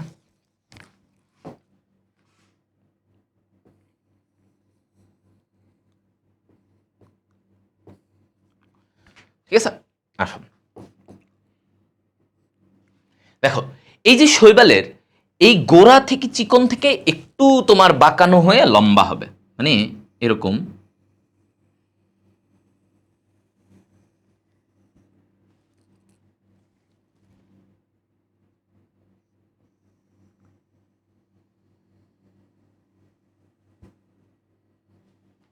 ওকে, একটু এরকম আমরা দিলাম। ঠিক আছে, এবার তুমি একটু মুছে টুছে একটু সুন্দর করলেও করতে পারো, তোমাদের ইচ্ছা।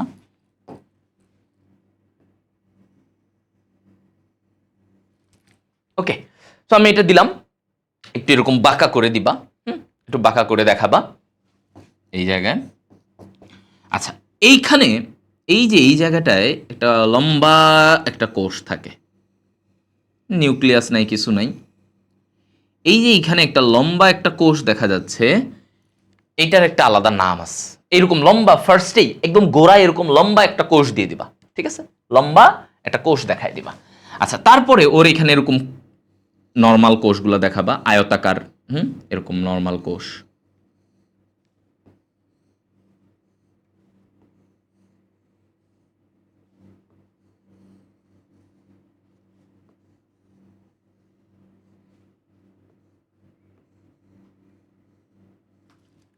ওকে, তাহলে এই জিনিসটা এখন তুমি দেখো, এখানে আমরা এবার একটু দিব, এখানে নিউক্লিয়াস দাও, নিউক্লিয়াস।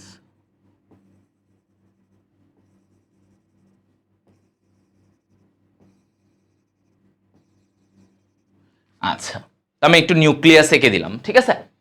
এরপরে এখন আমি দিব একটু ক্লোরোপ্লাস্ট। কি দিব?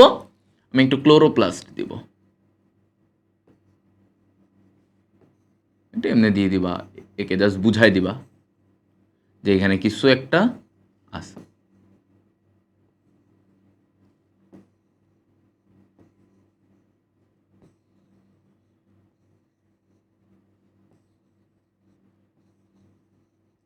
ওকে, ফাইন, মোটামুটি সহজ, কিন্তু শৈবালের ছবি মানে ইউলোথ্রিক্সের ছবিতে আসলে খুব একটা প্যারা হয় না। তো এখানে দেখো, প্রথমত আসি আমরা এই জায়গায়, এই কোষটার নাম কি? গোড়ার এই কোষটাকে বলা হয় হোল্ড ফাস্ট। কি বলি আমরা এটাকে? Hold fast. আচ্ছা, ফাইন। এরপরে এগুলো তো কোষ, এগুলো প্রত্যেকটা কোষ, কোষের এখানে এগুলো কি? কোষ প্রাচীর। কোষের বাইরে কি থাকবে? কোষ প্রাচীর। ওকে, কোষ প্রাচীর। আচ্ছা, এটাও দেখাই দিলা। কোষ প্রাচীর। এরপরে কি এই জায়গায় এটা কি? নিউক্লিয়াস। ভিতরে কি থাকে? কোষের ভিতরে নিউক্লিয়াস থাকবে, তাই না? নিউক্লিয়াস। আচ্ছা, গেল। এরপরে এই যে হলুদ কালারের যেগুলো করেছে, এই যে সাইড দিয়ে একটু, হ্যাঁ, এগুলো কি? এগুলো হচ্ছে ক্লোরোপ্লাস্ট। এগুলোকে কি বলে? ক্লোরোপ্লাস্ট। আমরা জানি ওর কিন্তু ক্লোরোপ্লাস্ট থাকে, তাই না? শৈবাল, ও তো একটা শৈবাল, তাহলে ইউলোথ্রিক্সের নিজস্ব ক্লোরোপ্লাস্ট থাকে, যেই ক্লোরোপ্লাস্ট কি করে? নিজের খাবার নিজে তৈরি করতে পারে। তাহলে এটা কি বলে? ক্লোরোপ্লাস্ট। আচ্ছা, গেল। এরপরে আসো এইদিকে, তোমাদের আর কিছু নাই এখানে, লেবেলিংয়ে তোমাকে আর কিছু দেখাতে হবে না, ঠিক আছে। এখন দেখো এখানে কিছু ব্যাপার আছে, কিছু তথ্য জানবা। যেমন ক্লোরোপ্লাস্টটা ওর কি আকৃতির বলতো? ওর আংটি আকৃতির। ক্লোরোপ্লাস্টে কি আকৃতির? আংটি আকৃতির, ঠিক আছে। ক্লোরোপ্লাস্ট হচ্ছে ওর এটা আংটি আকৃতির থাকে।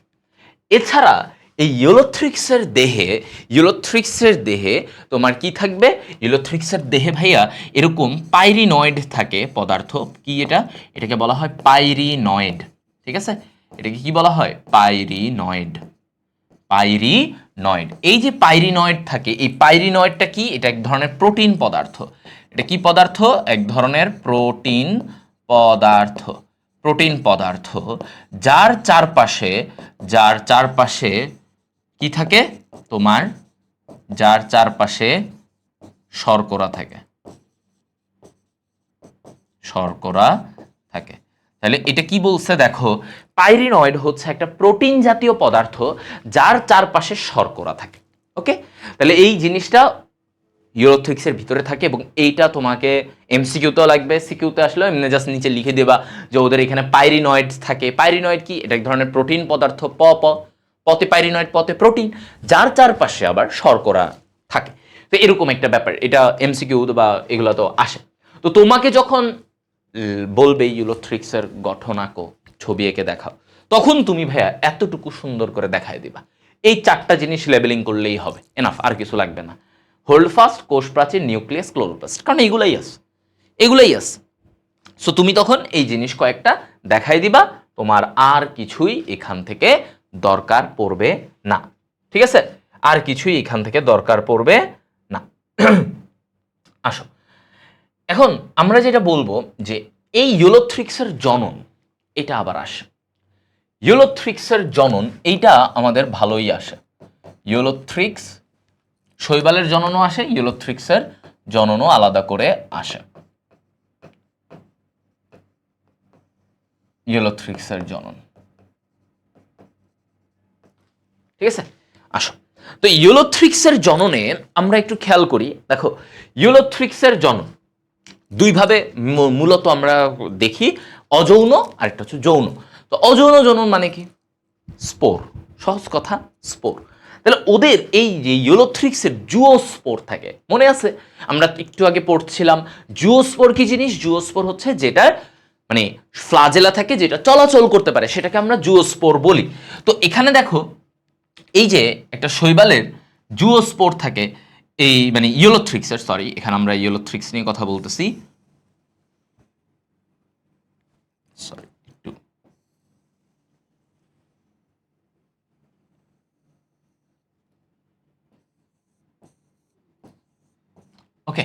আমি এইভাবে জাস্ট একটু আঁকলাম, হ্যাঁ, ওকে। এখন এইখানে দেখো একটা বিশেষ জায়গা থাকবে, এই জায়গায় দেখো, আচ্ছা এইখানে দেখো আমরা এই যে জুওস্পোর, স্পোর যে তৈরি হবে এটাতে কোনো না কোনো কোষ থেকে তৈরি হবে, রাইট? স্পোর কোনো না কোনো কোষ থেকে তৈরি হবে। তাহলে ভাই এটা যেই কোষ থেকে তৈরি হয়, যেই কোষ থেকে স্পোরটা, এই যে আমি বারবার বলতে জুওস্পোর এটা তৈরি হবে, সেটাকে বলা হয় জুওস্পোরাঞ্জিয়াম। কি বলা হয় বলো? জুওস্পোরাঞ্জিয়াম। ঠিক আছে, এটাকে কি বলি আমরা? জুওস্পোরাঞ্জিয়াম। তাহলে জুওস্পোরাঞ্জিয়াম থেকে আমার যেটা তৈরি হচ্ছে সেটাকেই আমরা বলে থাকি জুওস্পোর। সেটাকে আমরা কি বলে থাকি ভাইয়া বলো তো? জুওস্পোর। তাহলে এই যে জুওস্পোরাঞ্জিয়াম, এই জুওস্পোরাঞ্জিয়াম থেকে কি তৈরি হচ্ছে? জুওস্পোর তৈরি হবে। আচ্ছা, আমরা একটু এবার দেখব কিভাবে কি তৈরি হয়।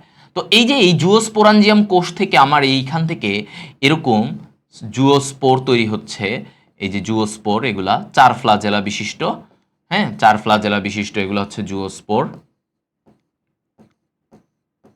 এগুলা। ঠিক আছে, এই জুওস্পোরগুলা তৈরি হয়। এখন ব্যাপার হচ্ছে এই যে জুওস্পোর যেগুলো চলাচল করতে পারে সচল, এরা ধীরে ধীরে কি হবে বলতো? এই জুওস্পোরগুলা, এই যে এটাই হচ্ছে সেই জুওস্পোর, এগুলাই হচ্ছে সেই জুওস্পোর। ঠিক আছে, আচ্ছা, এই জুওস্পোরগুলা আস্তে আস্তে একটু অঙ্কুরোদ্গম হবে। মানে ধরো একটা ইউলোথ্রিক্স থেকে এই যে জুওস্পোরাঞ্জিয়াম থেকে জুওস্পোর তৈরি হয়েছে, স্পোরটা মাটিতে পড়লো, কি হবে? একটু অঙ্কুরোদ্গম হবে, বা যেখানেই পড়ে সেখানেই সে কি হবে? একটু অঙ্কুরোদ্গম হবে। ঠিক আছে,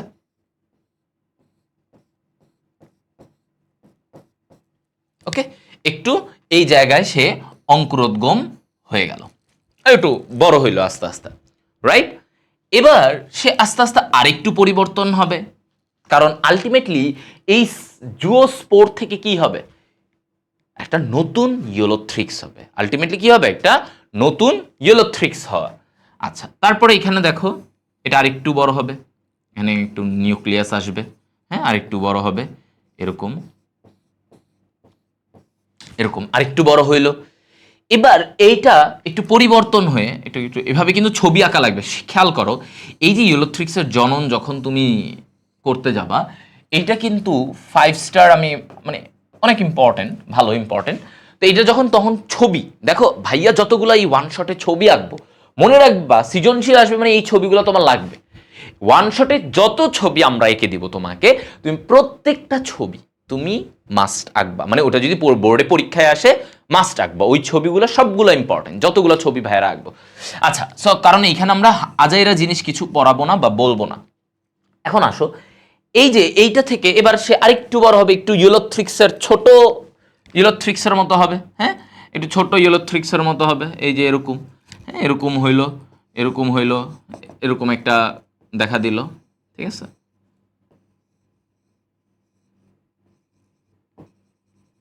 ওকে, এতটুকু এতটুকু হইল, হয়ে এরপরে সে আবার পূর্ণাঙ্গ একটা ইউলোথ্রিক্স। এইখান থেকে সে কি হবে? এই যে বড়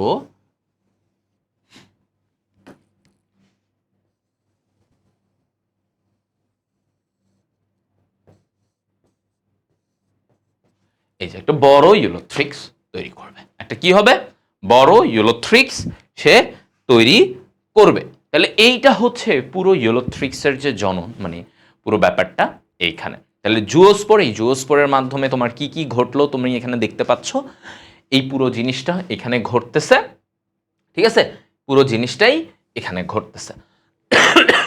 আচ্ছা, তাহলে আমরা এইটা পড়লাম অযৌন জনন নিয়ে, যে একটা জুওস্পোর, খেয়াল করো, একটা জুওস্পোর কিভাবে এই কাজগুলা করতে পারে, যে এইভাবে করে সে আস্তে আস্তে নতুন একটা ইউলোথ্রিক্স তৈরি করবে, ওই যে একটা জুওস্পোর থেকে। ঠিক আছে, ডান। এখন এছাড়া কি ইউলোথ্রিক্স আর কোনো স্পোর থাকে না? থাকতে পারে মাঝে মাঝে। এই যে অ্যাপ্লানোস্পোর দিয়েও হয়, যেটা অচল। অ্যাপ্লানোস্পোর দেখা যায় যে এই অ্যাপ্লানোস্পোর দিয়ে সে অনেক সময় নতুন ইউলোথ্রিক্স হয়। ঠিক আছে, অ্যাপ্লানোস্পোর দিয়ে হয়। আবার অনেক সময় একাইনিটি, এটাও তৈরি হতে পারে। একাইনিটির মাধ্যমেও সে কি করতে পারে, নতুন একটা ইউলোথ্রিক্স তৈরি করতে পারে। তার মানে সে এদের মাধ্যমেও নতুন ইউলোথ্রিক্স তৈরি হতে পারে, নতুন ইউলোথ্রিক্স তৈরি হবে, এই নতুন ইউলোথ্রিক্স এই শৈবাল তৈরি হতে পারে। তাহলে এই যে অ্যাপ্লানোস্পোর, একাইনিটি এগুলো আমরা পড়েছি না, তখন এদের মাধ্যমে হতে পারে, তবে মূলত জুওস্পোরের মাধ্যমে হয়। যে এই ব্যাপারটা তোমাকে গুরুত্ব সহকারে জানতে হবে যে এটা মূলত কিসের মাধ্যমে হয়, জুওস্পোরের মাধ্যমে হয়ে থাকে। ওকে, তাহলে আমরা অযৌন জনন আসলে আমরা এই জুওস্পোর নিয়ে কথা বলবো। জুওস্পোর দুই ধরনের হয়, একটা ছোটটাকে বলে মাইক্রো, যেটা একটু বড় হয় সেটাকে মেগা, মেগা মানে কি বড়, তাহলে মেগা জুওস্পোর। আর যেটা একটু ছোট হবে সেটাকে বলে কি মাইক্রো, মাইক্রো মানে কি ছোট, মাইক্রো জুওস্পোর। আচ্ছা, গেল এটা। এরপরে আসো যৌন জনন, ঠিক আছে। এখন দেখো যৌন জননের ব্যাপারটা নিয়ে আমরা একটু কথা বলবো। যৌন জনন, যৌন জননটা কি হয়, গ্যামেট, ধরো একটা শৈবাল থেকে পুং গ্যামেট হবে, আরেকটা থেকে স্ত্রী গ্যামেট আসলো। হ্যাঁ, কারণ ইউলোথ্রিক্স কি, ইউলোথ্রিক্স একটা হেটেরোথেলিক শৈবাল। ইউলোথ্রিক্স কি জানো, ইউলোথ্রিক্স একটা হেটেরোথেলিক শৈবাল। তো এই যে হেটেরোথেলিক শৈবাল, এটা দেখো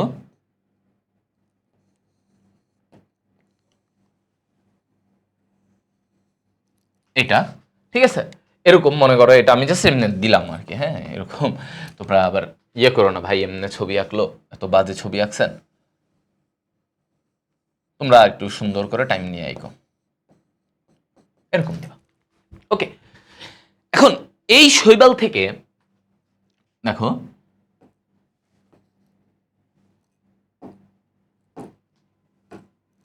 এই যে এই শৈবালের মনে করো এইটাকে বলা হয় গ্যামেটানজিয়াম, যেখান থেকে গ্যামেট তৈরি হবে। যেই কোষটা থেকে গ্যামেট তৈরি হবে ওটাকে কি বলবা, গ্যামেটানজিয়াম। যেটা থেকে জুওস্পোর তৈরি হয়েছে ওটাকে জুওস্পোরানজিয়াম বলছো, স্পোরানজিয়াম। আবার যেটা থেকে গ্যামেট তৈরি হবে তাহলে ওটাকে কি বলবা, গ্যামেটানজিয়াম। কি বলবো, গ্যামেটানজিয়াম। তাহলে এই জিনিস, এই কোষটাকে বলা হয় গ্যামেটানজিয়াম, যেটা থেকে আমার কি তৈরি হবে, গ্যামেট তৈরি হবে, গ্যামেটানজিয়াম। ঠিক আছে, এটাকে কি বলবো, গ্যামেটানজিয়াম।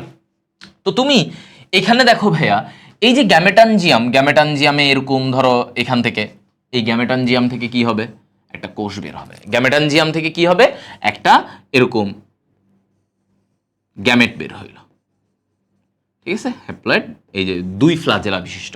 তাহলে এই গ্যামেটগুলো কি হবে, দুই ফ্লাজেলা বিশিষ্ট। ওকে, এটা কি হবে, দুই ফ্লাজেলা বিশিষ্ট। এই যে দুই ফ্লাজেলা বিশিষ্ট গ্যামেট। আর এরপরে আবার তোমার এইখানে দেখো, এইখানে দেখো, এখান থেকে তোমার, সরি এখানে এটাকে একটু ইয়া দিই, এখান থেকে দেখো এই জায়গা থেকে আবার এটাও একটা গ্যামেটানজিয়াম, এখান থেকে কি হবে, এখান থেকেও একটা গ্যামেট বের হবে, ঠিক আছে, এখান থেকে একটা গ্যামেট বের হইল। তাহলে এটা মনে করো পুরুষের থেকে পুরুষ গ্যামেট, ওটা হচ্ছে স্ত্রী গ্যামেট। ওকে, ফাইন। এখন এই দুইটা আসলো, এই জায়গায় দুইটা গ্যামেট বাইরে আসবে দেহ থেকে। এটা মনে করো একটা শৈবাল, ওটা ওটা একটা ইউলোথ্রিক্স, এটা একটা ইউলোথ্রিক্স। এইটা থেকে একটা গ্যামেট আসলো, ওইটা থেকে একটা গ্যামেট বাইরে বের হইলো। এই দুইটা গ্যামেট দেখো দুইজনেরই কিন্তু কি, এই যে দুইটা করে ফ্লাজেলা, ফ্লাজেলা হচ্ছে ওর লেজ, হ্যাঁ, যেটা দিয়ে ও চলাচল করবে।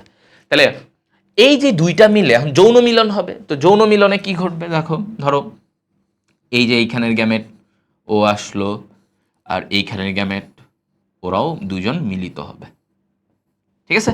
এটারে আমরা কি বলবো, এটারে আমরা বলি যৌন মিলন। কি বলে এটাকে, যৌন মিলন, ঠিক আছে, এই জিনিসটা। এখন এইটা থেকে তারপরে কি ঘটবে দেখো, এইটা থেকে তারপরে কি ঘটবে, এইটা থেকে তারপরে এইখানে তোমার হচ্ছে এই যে একটা জাইগোট তৈরি হবে, চার ফ্লাজেলা। এই যে দুইটা ফ্লাজেলা, দুইটা মিক্স হয়ে কি হবে, এরা ছিল কিন্তু হ্যাপ্লয়েড। গ্যামেট কি হয় সবসময় মনে রাখবে, এরা কিন্তু হ্যাপ্লয়েড। এরা কি, এরা কিন্তু হ্যাপ্লয়েড কোষ। এখন এরা যখন মিলিত হবে, হ্যাপ্লয়েড হ্যাপ্লয়েড মিলে এই যে এইখানে এরা কি তৈরি করবে, এরা হচ্ছে জাইগোট তৈরি করবে, 2n। এটা কি, এরা হচ্ছে এই যে এইখানে জাইগোট তৈরি করলো। কি তৈরি করলো, জাইগোট তৈরি করলো। ওকে, তাহলে এরা এখানে কি তৈরি করলো ভাইয়া, জাইগোট তৈরি করলো। এই যে জাইগোট, খেয়াল করো, এই যে জাইগোট, এই জাইগোটটা এরপরে কি হবে? হ্যাঁ বলো, এই জাইগোট থেকে তারপরে গ্র্যাজুয়ালি কি ঘটবে? হ্যাঁ, এইটা মায়োসিস বিভাজন ঘটবে। এটা কি ঘটবে? মায়োসিস। এটা কি ঘটবে বলো? মায়োসিস বিভাজন ঘটবে। এইটা যখন মায়োসিস বিভাজন ঘটবে, এই যে জাইগোটটা, এটা কি হয় এরকম, ধরো এটা এখান থেকে এরকম হ্যাপ্লয়েড এরকম হয়ে যাবে, এরকম হ্যাপ্লয়েড। ও মায়োসিস বিভাজন হয়েছে, ও আবার জাইগোট কি হয়েছে? মায়োসিস বিভাজন হয়ে আবার হ্যাপ্লয়েড হয়ে গেছে। এই হ্যাপ্লয়েডগুলো থেকে আবার কি হবে? তোমার জুওস্পোর তৈরি হবে। এই হ্যাপ্লয়েডগুলো থেকেই আবার জুওস্পোর, ওই যে আগের মতো জুওস্পোর তৈরি হবে। ঠিক আছে, এগুলো থেকে আবার কি হবে? এই জুওস্পোর তৈরি হবে। জুওস্পোর তৈরি হলো মানে দেখো ব্যাপারটা এখানেই তোমার, তুমি ভাবতেছো ভাই কিসের মধ্যে কি পেঁচায় ফেলতেছি? পেঁচানোর কিছু নেই। প্রথমে নর্মাল গ্যামেট দুইটা বের হইলো, এই যেগুলো হচ্ছে গ্যামেট। এই গ্যামেট দুইটা মিলে যৌন মিলন হইলো, পুং গ্যামেট স্ত্রী গ্যামেট মিলে দুই পাশ থেকে দুইটা শৈবাল থেকে এসে এরা যৌন মিলন ঘটলো। ঘটার পরে এরা কি হয়েছে? জাইগোট তৈরি করলো। এরা কি তৈরি করলো? জাইগোট। ওকে, এবার জাইগোট কি ঘটে? মায়োসিস বিভাজন ঘটে। জাইগোটে মায়োসিস বিভাজন ঘটে, ও এরকম 4 কোষ বিশিষ্ট হ্যাপ্লয়েড, 4টা হয় না? মায়োসিস বিভাজনে কয়টা হয়? 4টা। জাইগোট বিভাজিত এরকম মায়োসিস বিভাজন করলো। এই মায়োসিস হয়ে গেলে কি হয়? এরা এখন হ্যাপ্লয়েড। এরা কি এখন? এরা কিন্তু এখন হ্যাপ্লয়েড হয়ে গেছে, তাই না? তাহলে এই মায়োসিস বিভাজনের মাধ্যমে সে আলটিমেটলি কি তৈরি করলো? এগুলা এগুলা হচ্ছে সবই জুওস্পোর। এগুলো কি? জুওস্পোর। ঠিক আছে, এগুলা সব এই যে এইগুলা জুওস্পোর তৈরি হয়েছে। এই জুওস্পোর গুলা যে তৈরি হলো, এরপরে এই জুওস্পোর গুলা আবার নতুন ইওথ্রিক্স তৈরি করবে। এদের থেকে নতুন ইওথ্রিক্স তৈরি হবে। বুঝছো? ওই যে একটু আগে আমরা যেমন দেখলাম এই জুওস্পোর গুলা, আমরা কি দেখেছি মনে আছে? এই যে জুওস্পোর, এই যে জুওস্পোর গুলা একটা নতুন গ্র্যাজুয়ালি মাটিতে ফেলে আস্তে আস্তে একটু বড় হয়েছে, হয়ে একটা নতুন ইওথ্রিক্স হয়েছে। সেম ভাবে তোমার এইখানেও যে জাইগোট থেকে জুওস্পোর তৈরি হবে, আবার ঘুরে ফিরে ওই একই জিনিস। জাইগোট ভেঙে আবার জুওস্পোর তৈরি হলো। ওই জুওস্পোর এবার কি হবে? ওই আগের মতো জুওস্পোর গুলা আবার আস্তে আস্তে বড় হয়ে আকার বড় হয়ে শৈবাল, আর মানে একটা ইওথ্রিক্স শৈবাল তৈরি করে ফেলবে। তো এইটা হচ্ছে তার যৌন জননের টোটাল ব্যাপার। তো আমি মনে করি যে তোমরা যৌন জননের ব্যাপারটা বুঝতে পারছো। এটাও সিকিউতে আসে, এই যে অযৌন যৌন, তোমারে বলে দিবে ইওথ্রিক্সের জনন ব্যাখ্যা করো, তখন তুমি অযৌন জনন লিখবা, এই ব্যাপার এইভাবে জুওস্পোর ছবি আঁকবা। যৌন জনন যখন বলবে তখন এটাই লিখবা যে ভাই গ্যামেটানজিয়াম, এই যে এগুলোকে বলে গ্যামেটানজিয়াম, যেখান থেকে গ্যামেট তৈরি হয়। এই যে দুইটা শৈবাল, কারণ আমরা জানি ইওথ্রিক্স একটা হেটেরোথেলিক শৈবাল। এই হেটেরোথেলিক মানে বুঝছো? ইওথ্রিক্স কি? হেটেরোথেলিক।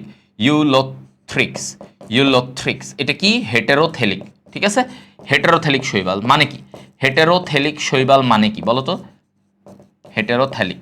ঠিক আছে, হেটেরোথ্যালিক শৈবাল মানে কি? মানে ভিন্ন ভিন্ন দেহে, অর্থাৎ এই যে ওর গ্যামেটগুলা এইখানে একটা ওইখানে একটা এরকম ভিন্ন ভিন্ন দেহে এর গ্যামেটগুলা থাকবে। এইটাকে বলে হেটেরোথ্যালিক শৈবাল। এটাকে কি বলে? হেটেরোথ্যালিক শৈবাল। আচ্ছা, গেল তাহলে আমাদের যৌন জননের ব্যাপারটা আমরা ক্লিয়ার। ওকে, আমার মনে হয় এই জিনিসটা তোমরা বুঝে গেছো যে কিভাবে যৌন মিলন হলো, জাইগোট হলো, জাইগোটে মায়োসিস হয়েছে, জাইগোটে মায়োসিস হওয়ার ফলে এরা জুওস্পোর তৈরি করছে, ওই জুওস্পোরগুলো থেকে নতুন ইওথ্রিক্স তৈরি হয়ে গেছে। ওকে, সো আমার মনে হয় যে তোমরা এই জিনিসগুলো ক্লিয়ার হতে পারছো যে কোনটা কি আসলে তোমাদের টোটাল ব্যাপারটা আমার মনে হয় একটা লেভেলে চলে আসছে যে ভাই আমরা এখন এই জিনিসগুলো বুঝতে পারছি। আচ্ছা, এখন আসো ছত্রাক নিয়ে কথা। ছত্রাক কি জিনিস? আচ্ছা, ছত্রাক যখন আমরা বলি ছত্রাক কি, আমি বলবো এটা অপুষ্পক, কোনো ফুল নাই, অপুষ্পক। তারপরে হচ্ছে এটাকে বলি আমরা অসবুজ, সবুজ না, তার মানে ও নিজের খাবার নিজে তৈরি করতে পারে না। এইটা একটা কথা, নিজের খাবার নিজে তৈরি করতে পারে না, অসবুজ, বা আমরা এটাকে বলি ক্লোরোফিল বিহীন, একই কথা, ক্লোরোফিল নাই এজন্য সবুজ না, সে একটু বর্ণহীন সাদা এরকম কালার হয়, তো অসবুজ।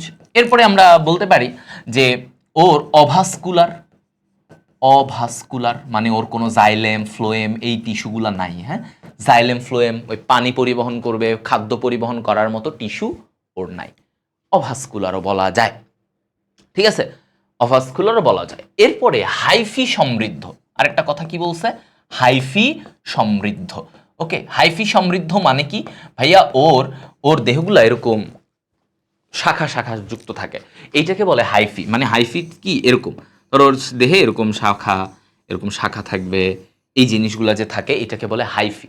তাহলে এই যে ছত্রাকের শাখা, এটাকে কি বলি আমরা, হাইফি। হাইফি। তো এইটা হচ্ছে ছত্রাক, এবং সে শোষণ প্রক্রিয়ায় খাবার গ্রহণ করে। আচ্ছা, এগুলো নিয়ে বিস্তারিত ছত্রাকের বৈশিষ্ট্যটা আমরা জানবো। ছত্রাকের অবস্থানের একটু খেয়াল করি। ছত্রাকের অবস্থান কোথায় থাকে? সব জায়গায় থাকে, মাটিতে বলো, পুকুরের কাছে বলো, নদী নালা যা বলো, যেখানে বলবা, কাঠের উপরও থাকতে পারে, দেয়ালে থাকতে পারে। সো ছত্রাক সব জায়গায় থাকতে পারে। ওকে, এটা জাস্ট একটা ইন্ট্রোডাকশন আমি তোমাকে দিলাম যে ছত্রাক এরকম এরকম হতে পারে। এখন আমাদের ছত্রাকের বৈশিষ্ট্যটা নিয়ে একটু জানতে হবে। ঠিক আছে ভাইয়া, বৈশিষ্ট্যটা খেয়াল রাখতে হবে যে বৈশিষ্ট্যটা কি, বৈশিষ্ট্যে কি কি আমরা জানবো সেগুলো আমাদের একটু খেয়াল রাখতে হবে। এবার আসো ছত্রাকের বৈশিষ্ট্য, আমরা এবার আলোচনা করব ছত্রাকের বৈশিষ্ট্যটা নিয়ে। দেখো, এই বৈশিষ্ট্যগুলো তুমি জানলে তুমি কিন্তু ওই যে শৈবাল ছত্রাকের পার্থক্যটা সুন্দর করে দিতে পারবা। আচ্ছা, প্রথমত আমরা দেখি ক্লোরোফিল বিহীন। কি বলছে?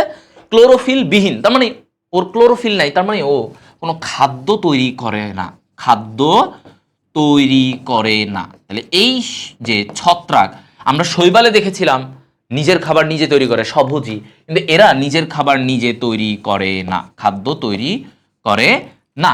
আচ্ছা, এটা গেল ক্লোরোফিল বিহীন। এদিকে আসো মৃতজীবী পরজীবী মিথজীবী। মৃতজীবী পরজীবী মিথজীবী মানে কি? মানে মৃত বস্তু খেয়ে বেঁচে থাকে, মৃত বস্তুর উপর নির্ভর। ঠিক আছে, কিসের উপরে? মৃত বস্তুর উপর নির্ভর, উপর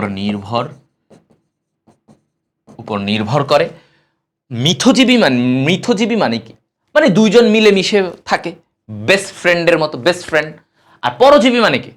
পরজীবী মানে হচ্ছে অন্যের উপরে আমি নির্ভর করে বাঁচবো, আমি নিজে কিছু করবো না, অন্যের উপরে বাঁচবো। আর মৃতজীবী হচ্ছে মরা জিনিস খেয়ে বাঁচে। তো এই ছত্রাক সব রকম, মানে ও মৃতজীবী হতে পারে, পরজীবী হতে পারে, মিথজীবী হতে পারে। ও তোমার বেস্ট ফ্রেন্ড হতে পারবে, ও তোমার সুসময়ের বন্ধু, মানে তোমার সাথে খালি থাকবে, তোমার কোনো হেল্প করবে না, কিন্তু তোমার সাথে তোমার থেকে সবকিছু খালি নিবে, ওরকমও হইতে পারে। আবার মানে এমনও হইতে পারে যে তুমি মরে গেছো, তোমার জায়গা সম্পত্তি বেচে খেয়ে ফেলতেছে। ছত্রাক হচ্ছে এরকম পরজীবী, মৃত জিনিসও খেয়ে ফেলে।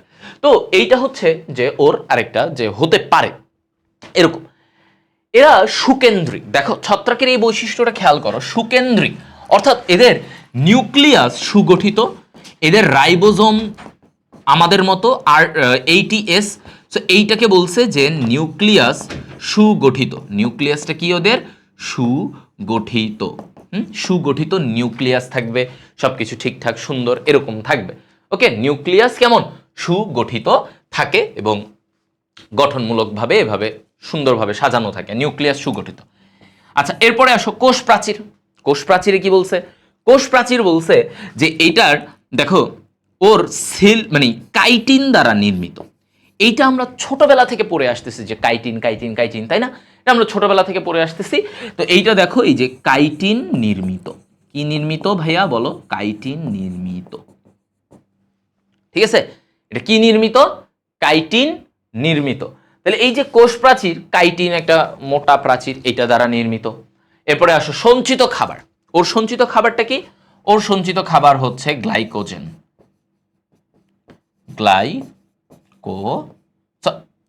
গ্লাইকোজেন, এরপরে হচ্ছে তৈলবিন্দু, এগুলা মানে এগুলা দিয়ে সে জমা রাখতে পারে তার ভিতর। হ্যাঁ, সঞ্চিত খাবার।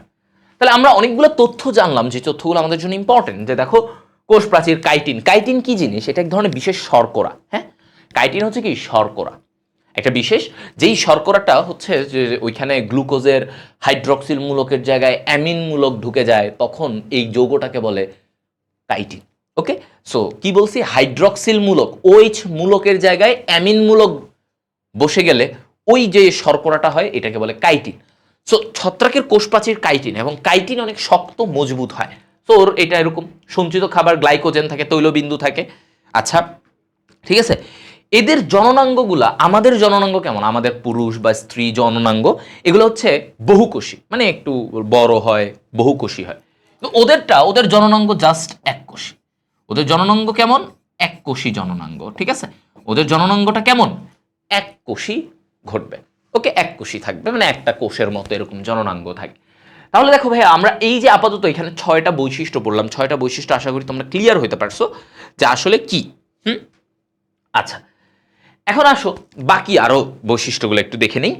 সবগুলোই আমরা পড়বো, কারণ এগুলো আমাদের সিকিউ এমসিকিউ দুই জায়গাতেই কাজে লাগবে, ঠিক আছে। সিকিউতে লাগবে, এমসিকিউতে লাগবে। আচ্ছা, আর এমসিকিউ এর জন্য তোমরা চিন্তা করবা যে শৈবালের, যেমন শৈবালের অনেক গুরুত্ব আছে, সেটা সৃজনশীলে খুব একটা আসতে দেখা যায় না, কিন্তু এমসিকিউতে ওটা ইম্পর্টেন্ট। হ্যাঁ, এমসিকিউতে ভালো করে পড়বা।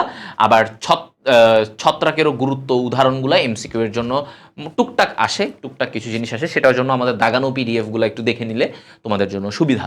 আর এই বৈশিষ্ট্যগুলো সিকিউ যে টপিকগুলো আমরা এখানে একদম সৃজনশীল আসবেই, এগুলো থেকে ঘুরে ফিরে আসে, এই টপিকগুলো যেগুলো আমরা তোমাদেরকে এখানে জোর দিচ্ছি, এই টপিকগুলোর মধ্যেও কিন্তু অনেক এমসিকিউ, যেমন ধরো এই যে ছত্রাকের বৈশিষ্ট্য শিখাচ্ছি, এখান থেকেও কিন্তু বহুত এমসিকিউ পাবা, যে ছত্রাকের বৈশিষ্ট্য 9 কোনটি বা এরকম এরকম করে দিবে।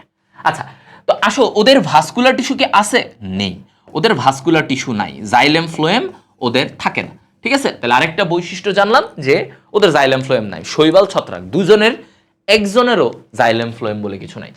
আচ্ছা, জাইগোট বলছে ওদের জাইগোট কখনো বহুকোষী ভ্রূণে পরিণত হয় না। জাইগোট কি হয় না, বহুকোষী ভ্রূণে পরিণত হয় না, এটার কথা বলছে। জাইগোট কখনোই বহুকোষী ভ্রূণে পরিণত হয় না, ঠিক আছে। জাইগোটটা কি হয় না, বহুকোষী ভ্রূণে কখনো পরিণত হবে না, তার মানে ওদের জাইগোটে মায়োসিস বিভাজন হয়। তাহলে কি বলছে, জাইগোটে মায়োসিস বিভাজন ঘটে, ওকে, জাইগোটে মায়োসিস বিভাজন ঘটে।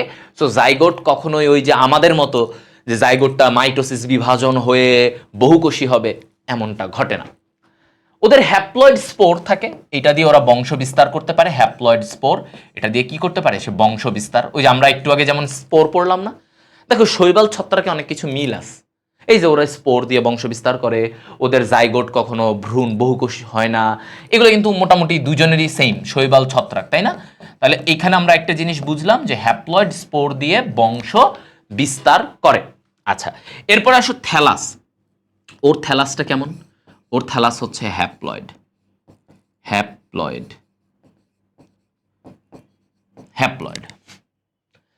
বুঝছো, এটা কি হ্যাপ্লয়েড। তো এটা কেন হ্যাপ্লয়েড, থ্যালাস এটা কেন হ্যাপ্লয়েড, কারণ এটা জাইগোটে মায়োসিস বিভাজন ঘটে। তো জাইগোটে যখন মায়োসিস বিভাজন ঘটবে তখন এটা কি হয়, জাইগোটে খেয়াল করো, জাইগোটে যখন মায়োসিস বিভাজন ঘটবে তখন এটা থ্যালাসটা হ্যাপ্লয়েড হয়। থ্যালাসটা কি হয়, হ্যাপ্লয়েড গড়নের হয়ে থাকে। আচ্ছা, পুষ্টি সংগ্রহ, দেখো ও কিভাবে পুষ্টি সংগ্রহ করবে, শোষণ প্রক্রিয়ায়, মানে ওর তো মুখ নাই আলাদা। হ্যাঁ, থ্যালাস, আচ্ছা তোমরা অনেকে বলতে পারো থ্যালাস কি, থ্যালাস হচ্ছে, সহজ কথা বলি, জাইগোট থেকে যেটা তৈরি হয়, জাইগোটের পরের ধাপটাকে বলে থ্যালাস। জাইগোটের পরের ধাপটাকে কি বলি আমরা, থ্যালাস, ওকে, এটা। আচ্ছা, পুষ্টি সংগ্রহ খেয়াল করো, পুষ্টি সংগ্রহ কিভাবে করে, শোষণ প্রক্রিয়ায়। কিভাবে করবে পুষ্টি সংগ্রহটা, শোষণ প্রক্রিয়ায় সে পুষ্টি সংগ্রহ করে, শোষণ প্রক্রিয়ায়, তার মানে সে কি করবে, শোষণ করে নেবে, শোষণ, এই প্রক্রিয়ায় সে পুষ্টি সংগ্রহ করে। অভিযোজন ক্ষমতা একটু খেয়াল করি আমরা, অভিযোজন ক্ষমতা, এই যে ছত্রাকের অভিযোজন ক্ষমতা অনেক, মানে সে যে কোনো পরিবেশে যে কোনো তাপমাত্রায় টিকে থাকতে পারবে। যেমন এইটা বলছে যে ওদের অভিযোজন ক্ষমতা তীব্র, অনেক বেশি। যেমন ও 5 ডিগ্রি সেলসিয়াস থেকে 50 ডিগ্রি সেলসিয়াসে বাঁচে, এত পর্যন্ত বাঁচতে পারে। তার মানে দেখো, একদম শীত এবং একদম গরম দুই পরিবেশেই সে কিন্তু নিজেকে মানায় নিতে পারে ছত্রাক। এজন্য ছত্রাক যে কোনো জায়গায় জন্মাতে পারে। ছত্রাক কি ভাইয়া, যে কোনো জায়গায় ও জন্মাবে, হ্যাঁ, যে কোনো, কারণ ওর মানায় নিতে পারে। অভিযোজন ক্ষমতা মানে কি, মানায় নেওয়া, ওকে। আচ্ছা, পুষ্টি সংগ্রহ আমরা বললাম শোষণ, সে জাস্ট শোষণ করে নিবে, শোষণ করে নিজের ভিতরে রেখে দিবে। আর জাইগোটের এগুলো আমি সবই বললাম, জাইগোট কি হয়, বহুকোষী ভ্রূণে পরিণত হয় না। থ্যালাসটা কি জিনিস? থ্যালাস হচ্ছে ভাইয়া জাইগোটের থেকে যেটা তৈরি হয়, জাইগোট বিভাজিত হয়ে যেটা তৈরি করবে সেটাকেই থ্যালাস বলে। তো জাইগোটে তো ওদের মায়োসিস বিভাজন ঘটে, তো মায়োসিস বিভাজন ঘটলে সেটা কি হবে? মায়োসিসে কি হয়? ডিপ্লয়েড কোষ হ্যাপ্লয়েড হয়, রাইট? ডিপ্লয়েড কোষ হ্যাপ্লয়েড হয়। তো এই জিনিসটা এখানে ঘটে, যার জন্য থ্যালাসটা হ্যাপ্লয়েড হয়। আর বাকি সব কিছু আশা করি তোমরা এই যে ছত্রাকের বৈশিষ্ট্যগুলা তোমরা ইন ডিটেইলসে বুঝতে পারছো, শিখতে পারছো। ওকে, সো এখন আমরা যাব হচ্ছে ছত্রাকের গুরুত্ব। হ্যাঁ, ছত্রাক গুরুত্ব কি, কেমন, ভালো না খারাপ, কিরকম দিকে, সবকিছু আমরা একটু জানবো। তো দেখো, প্রথমত গুরুত্ব মানে কি? গুরুত্ব মানে তুমি এখানে উপকারিতা, ভালো দিক খারাপ দিক দুটোই।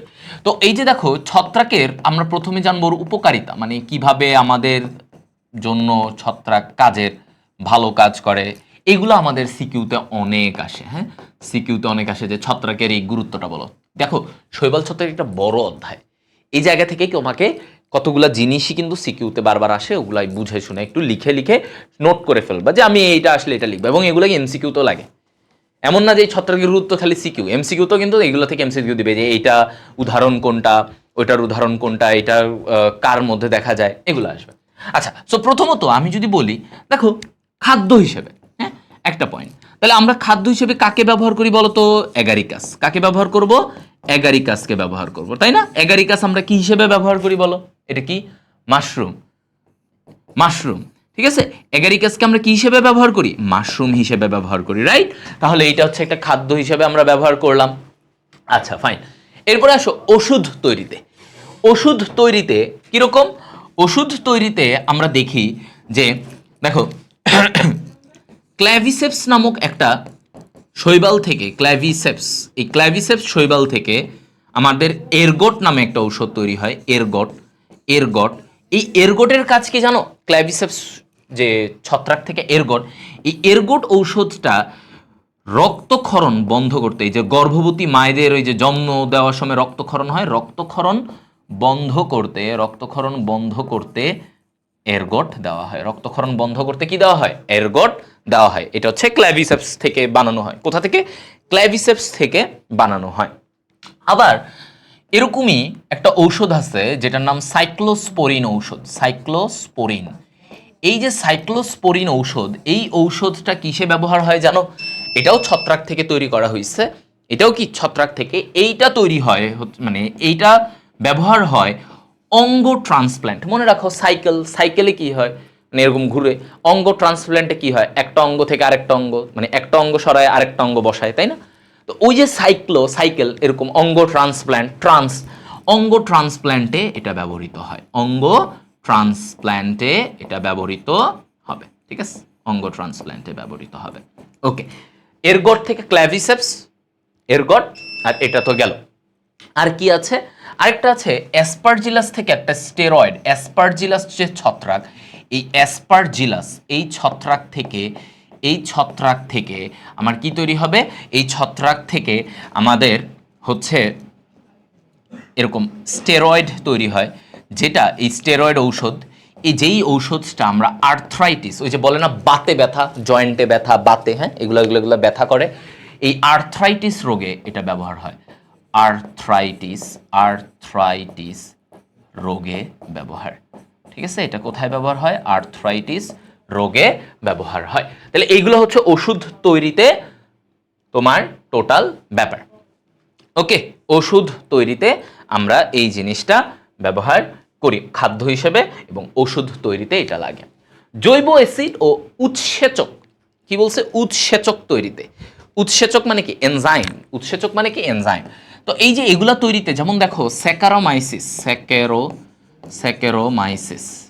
স্যাকারোমাইসিস যে ছত্রাক, এই স্যাকারোমাইসিস ছত্রাক থেকে তোমার ইনভার্টেজ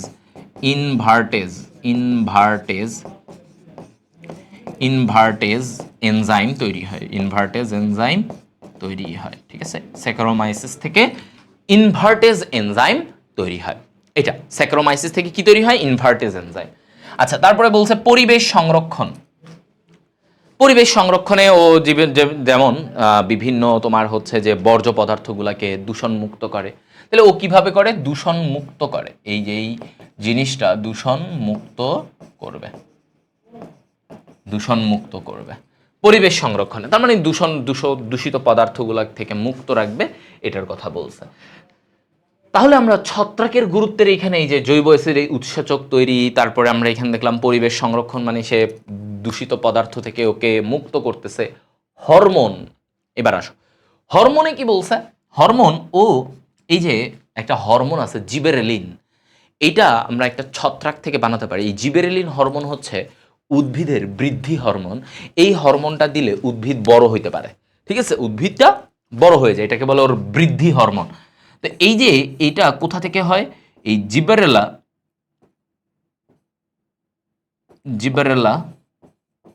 ফুজিকোরই এই ছত্রাক থেকে, এই জিবেরেলা ফুজিকোরই এই ছত্রাক থেকে কি হয়?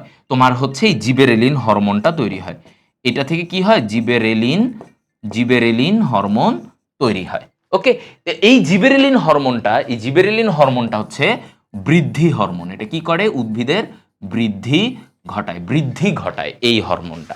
ওকে, তাহলে আমরা এই যে ওর গুরুত্বগুলা, ওকে, সো আমরা দেখো আমরা কিন্তু ছত্রাকের গুরুত্বগুলার উপকারী দিক, এই যে পরিবেশ সংরক্ষণ করে, হরমোন তৈরি করে, তাই না?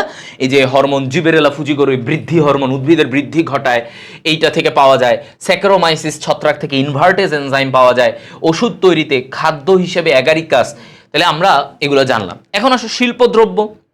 হ্যাঁ, শিল্পদ্রব্য এই যে যেমন ভিটামিন বি ও সি পাই, কোথা থেকে পাই? এটা স্যাকারোমাইসিস বা ইস্ট ছত্রাক থেকে আমরা এটা পেতে পারি, ঠিক আছে? এটা কোথা থেকে পেতে পারি? স্যাকারোমাইসিস বা ইস্ট ছত্রাক থেকে আমরা এই ভিটামিন বি সি এটা পেতে পারি, তাই না? ভিটামিন বি সি এই জিনিসগুলো পেতে পারি। আবার দেখো একই সাথে এই যে পাউরুটি কেক, এদের পিছনেও ইস্ট, কোনটা আছে? ইস্ট ছত্রাক থেকে আমরা এই পাউরুটি কেক এগুলো কিন্তু ওই যে পাউরুটি ফোলানোর জন্য, কেক ফোলানোর জন্য কি দেয়? ইস্ট ব্যবহার করে, এটাও এক ধরনের ছত্রাক। মদ তৈরি করতেও আমার কি লাগে? ইস্ট লাগে। মদ তৈরি করতেও সেখানেও আমার ছত্রাকের ব্যবহার থাকে। তাহলে এই যে বিভিন্ন শিল্পদ্রব্য, যে পাউরুটি, কেক, মদ তৈরি করা, বিভিন্ন ভিটামিন তৈরি করা, এই সব কিছুর ক্ষেত্রে কিন্তু আমার কি আছে? ছত্রাকের উপকারিতা আছে। তাহলে তুমি যখন তোমাকে ছত্রাকের গুরুত্ব বলবে, তুমি উপকারিতা লিখবা, এরপরে তুমি যেটা লিখবা উপকারিতা, ভালো দিকটা তো সব লিখলে, যে পয়েন্ট পয়েন্ট করে সুন্দর করে লিখলে তুমি ভালো নাম্বার পাবে, এটা আমি তোমাকে গ্যারান্টি দিলাম।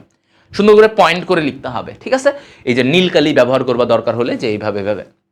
এখন আসো ছত্রাকের ক্ষতিকর প্রভাব। ছত্রাকের ক্ষতিকর প্রভাবে কি বলছে? খাদ্যদ্রব্য পচন। হ্যাঁ, খাদ্যদ্রব্য পচন। তো খাদ্যদ্রব্য পচনটা কি? অ্যাসপারজিলাস। এটা কি? অ্যাসপারজিলাস ছত্রাক। এই অ্যাসপারজিলাস ছত্রাক কি করে? খাদ্য নষ্ট করে। এই অ্যাসপারজিলাস, তার মানে কি? এগুলো খারাপ দিক। এগুলো কি দেখো খারাপ দিক, ক্ষতিকর দিক। অ্যাসপারজিলাস ছত্রাক খাদ্য নষ্ট করে, খাদ্য মানে তোমার পচায় ফেলে, বিষক্রিয়া তৈরি করে। আবার কিছু কিছু ছত্রাক উদ্ভিদের রোগ তৈরি করে, যেমন তুমি দেখো এই যে হেলমিনথোস্পোরিয়াম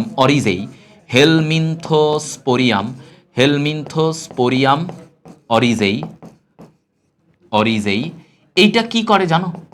এটা ধান গাছের রোগ করে। কোথায়? অরিজেই ধান গাছের রোগ করে, ধান গাছের রোগ তৈরি করে, এটা ধান গাছের রোগ তৈরি করে, হেলমিনথোস্পোরিয়াম অরিজেই। আচ্ছা, তারপরে আসো যে এইখানে কি বলছে? ফাইটোফথোরা ইনফেস্টান্স। এটা কি? ফাইটোফথোরা ইনফেস্টান্স। এই যে এইটা ফাইটোফথোরা ইনফেস্টান্স, এইটা কোথায়? এইটা আলুতে রোগ করে, আলুর বিলম্বিত ধসা, আলুতে রোগ ঘটায় এটা।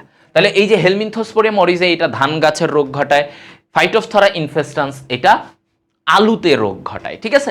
তাহলে উদ্ভিদেরও রোগ ঘটানোর পিছনেও দেখো ছত্রাকের একটা খারাপ ভূমিকা আছে। এরপরে আসি প্রাণীর রোগ। হ্যাঁ, প্রাণীর রোগ, যেমন প্রাণীর রোগ এই যে মাইক্রোস্পোরিয়াম একটা ছত্রাক আছে, এগুলো হেডলাইন দিয়ে লিখবা। মাইক্রোস্পোরিয়াম, খেয়াল করো, মাইক্রোস্পোর, মাইক্রো অল্প।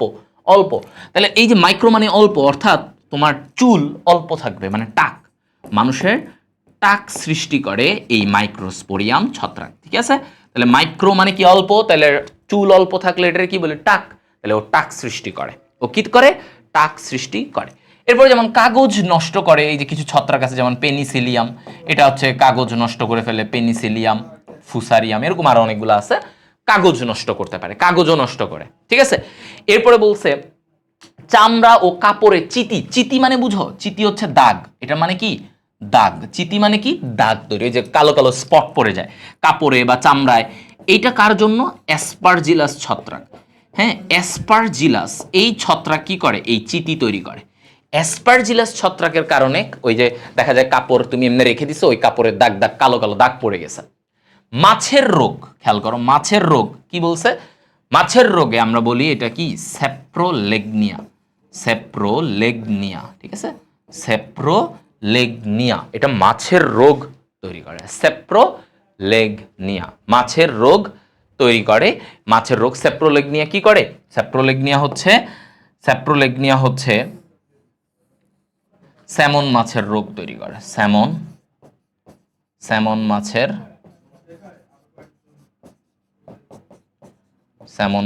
রোগ তৈরি করে। ঠিক আছে, স্যামন মাছের ফুলকায় আক্রমণ করে স্যাপ্রোলেগনিয়া, স্যামন মাছের রোগ তৈরি করে স্যাপ্রোলেগনিয়া। ঠিক আছে, স্যাপ্রোলেগনিয়া।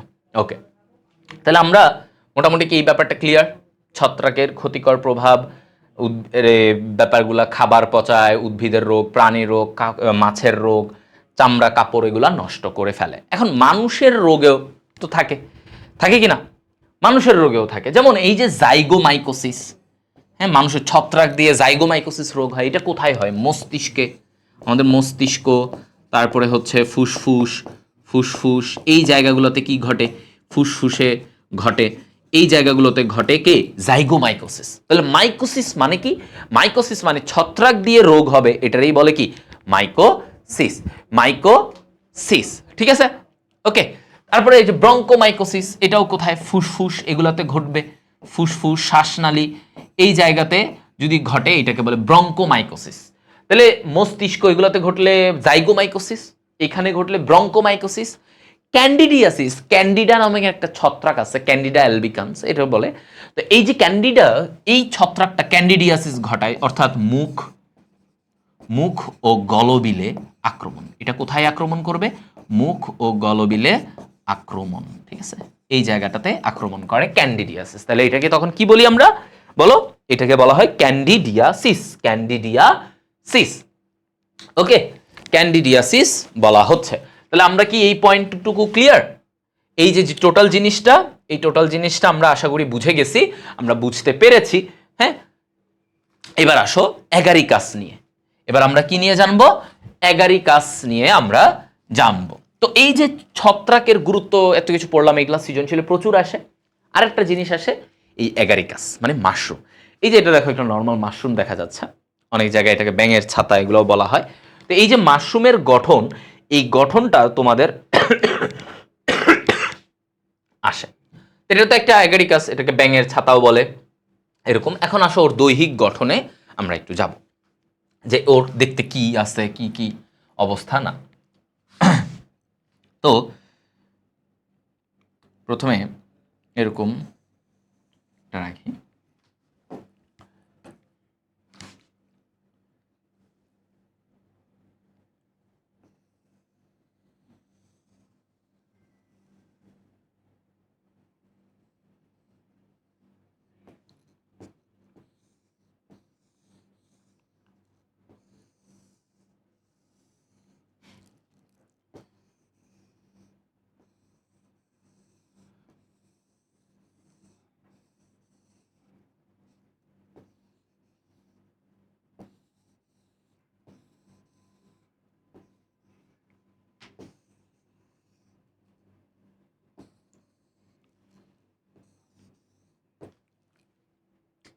আচ্ছা দেখো, এরকম একটু আমরা দিয়ে দিলাম, আমি একটু জাস্ট শাখা এগুলো দিলাম, তোমরা একটু সুন্দর করে তোমরা আঁকতে পারবা, এগুলো একটু নিচে শাখা দেখাইতে হবে, সমস্যা নাই। এই যে এইভাবে করে একটু শাখা দেখাই দিবা, এরকম লম্বা আছে। এইখান থেকে উপরে বাকি অংশটা, এটা হচ্ছে মাটি, মাটির নিচে, এটা কি মাটির নিচে, আর এটা মাটি উপরে। ঠিক আছে, এটা কি মাটির উপরে। আচ্ছা, তারপরে এইখান থেকে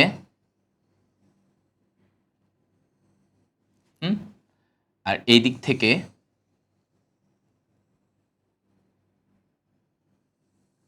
এই। আচ্ছা, তো এইটা যখন আমি একটা ওই মাশরুমের জন্য আঁকতেছি, এখান থেকে দেখো একটু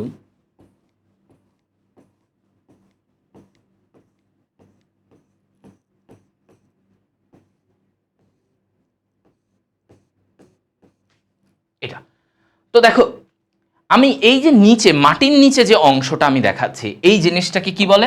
এই জিনিসটাকে বলা হয় মাইসেলিয়াম। এটাকে বলে কি? মাইসেলিয়াম। এই যে শাখা থাকে, দেখো এই যে আমরা বলি অনেক সময় যে হাইফি কি, ছত্রাকের পড়তে গেলে দেখবা হাইফি হাইফি, এই যে এক একটা শাখা দেখছো, এই যে এক একটা, এটা হাইফি, এটা হাইফি, এটা হাইফি, এটা হাইফি, প্রত্যেকটা শাখাকে বলে হাইফি।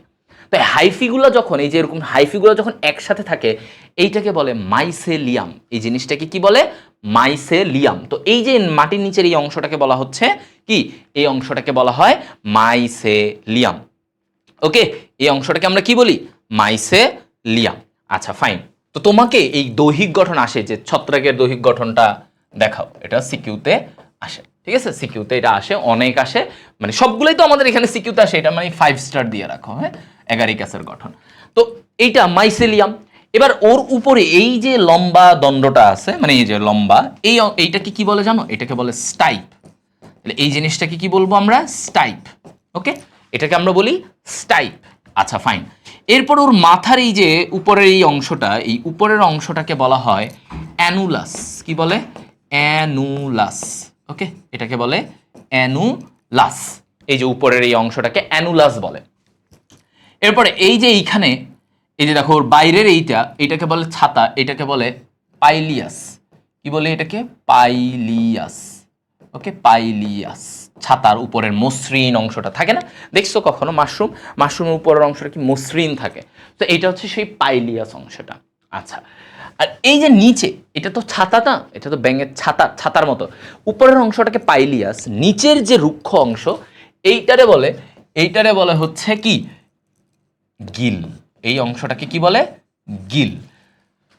তাহলে আমাদের এইটা হচ্ছে টোটাল এইখানের একটা ব্যাপার, যে তোমার এই অ্যাগারিকাসের গঠনটা আসলে কেমন। ঠিক আছে, এটা কেমন, এই জিনিসটা তোমরা এইখান থেকে দেখতে পারতেছো। তাহলে এইখানে আমরা বলি যে মাটির নিচের অংশটাকে বলে মাইসেলিয়াম, ফাইন, কিন্তু মাটির উপরের পুরো অংশটাকে আমরা বলি, এটারে বলে ফ্রুট বডি। এটাকে আমরা কি বলি? Fruit body. এই অংশটাই তার জননে সাহায্য করে। এই যে মাটির উপরের অংশটা তার জননে সাহায্য করে, নিচের অংশ কিন্তু জননে সাহায্য করে না, উপরেরটা করে। তো উপরের অংশটাকে বলে ফ্রুট বডি, আর নিচেরটা তো পুরোটাকে মাইসেলিয়াম বলি আমরা। এরপরে এইদিকে পাইলিয়াস, এইদিকে দণ্ডটাকে স্টাইপের এই মাথাটাকে বলে অ্যানুলাস, এগুলা বলে। আচ্ছা ঠিক আছে, এগুলো আমাদের গেল। তো এইভাবে তুমি ছবিটা আঁকবা, একটু তোমরা চাইলে আর একটু সুন্দর করে নিজে পেন্সিল দিয়ে আরো যে যত সুন্দর করে আঁকতে পারো, বাট লেবেলিং মোটামুটি এইভাবে তুমি লেবেলিং করে আঁকলে তুমি ফুল নাম্বার পাবা, তোমাকে নাম্বার দিবে স্যার। হ্যাঁ, একটু আঁকা বাঁকাটা সুন্দর করে দিলে তোমাকে নাম্বার দিবে, ভালো নাম্বার দিবে। তো এই যে লেবেলিংয়ে এইটাই করবা, সাথে করে একটা জিনিস দেখাবা যে এই যে গিল, মানে এই যে গিল অঞ্চলটা, এই যে নিচের, মানে ছাতার নিচের অংশটা, এই গিল অংশে কি থাকে? এই যে এই জায়গাটায় কি থাকে জানো? এই জায়গাটায় কি থাকে এটা আমরা একটু এইখানে দেখি। এখানে দেখো, এই জায়গাটায় থাকে হচ্ছে, হ্যাঁ ওকে, এই জায়গাটায় কি থাকে দেখো, এইটাকে বলে হচ্ছে ব্যাসিডিয়াম। এই জায়গায় তোমার স্পোর তৈরি হয়, এইটারে বলে ব্যাসিডিয়াম। ব্যাসিডিয়াম। আর এই যে মাথার এগুলাকে কি বলে? এগুলারে বলে স্পোর, ব্যাসিডিও স্পোর। এটার কি বলে? ব্যাসিডিও স্পোর। ব্যাসিডিও স্পোর বলা হয় এটাকে। এটাকে কি বলা হয়? ব্যাসিডিও স্পোর। তাহলে এই যে জিনিসটাকে আমরা কি বলতেছি ভাইয়া? ব্যাসিডিও স্পোর। উপরের এটা স্পোর, নিচের এই অংশটাকে বলি আমরা ব্যাসিডিয়াম। কি বলি? ব্যাসিডিয়াম। তো এই জিনিসগুলো এইখানে থাকে, এবং এই যে গিল অঞ্চলে এইগুলা থাকে, এবং এই স্পোর দিয়েই কিন্তু নতুন জনন হয়, মানে ছত্রাক বা এই অ্যাগারিকাসের জনন কিন্তু তোমার এইটা দিয়ে হয়। এই স্পোর দিয়েই ডিরেক্ট ও জনন হয়। এখন তুমি বলতে পারো ভাই ছত্রাকের জনন এগুলো আসে না, না এগুলা দেয় না, এই ছত্রাকের জনন এগুলা গঠন এগুলো আসে না। ছত্রাকের আসে এই যে অ্যাগারিকাস, অ্যাগারিকাসের গঠনটা মানে এই যে ছবিটা, তারপরে ছত্রাকের গুরুত্বটা খুব আসে এবং এই অ্যাগারিকাসের গুরুত্বটাও অনেক আসে, আমরা পড়বো। আচ্ছা এখন দেখো এই যে গিল, গিল অঞ্চলটা বুঝছো তো, এই যে নিচের অংশটা, উপরেরটা না, উপরেরটা থেকে বলে পাইলিয়াস, যেটা মসৃণ, যেটা আমরা খাই। ওকে, মাশরুম তো আমরা খাইতে পারি তাই না? তো এই গিল অঞ্চলটায় কয়টা অঞ্চল? এটাতে 3টা অঞ্চল দেখো, ট্রমা, সাবহাইমেনিয়াম, হাইমেনিয়াম। তো ব্যাপারটা হচ্ছে এরকম, আমি একটু বুঝাই। মনে করো এইটা পুরাটা হচ্ছে গিল এলাকা, মানে মাশরুমের এই নিচের ছাতার নিচের অংশটা, এটা মনে করো গিল পুরাটা। তো এই গিলের এই কেন্দ্রীয় অংশটাকে এইটারে বলে ট্রমা, এটারে কি বলে? ট্রমা। আচ্ছা, এই ট্রমার বাইরে যেটা আছে সেটারে কি বলে? এটারে বলে মানে তোমার সাবহাইমেনিয়াম,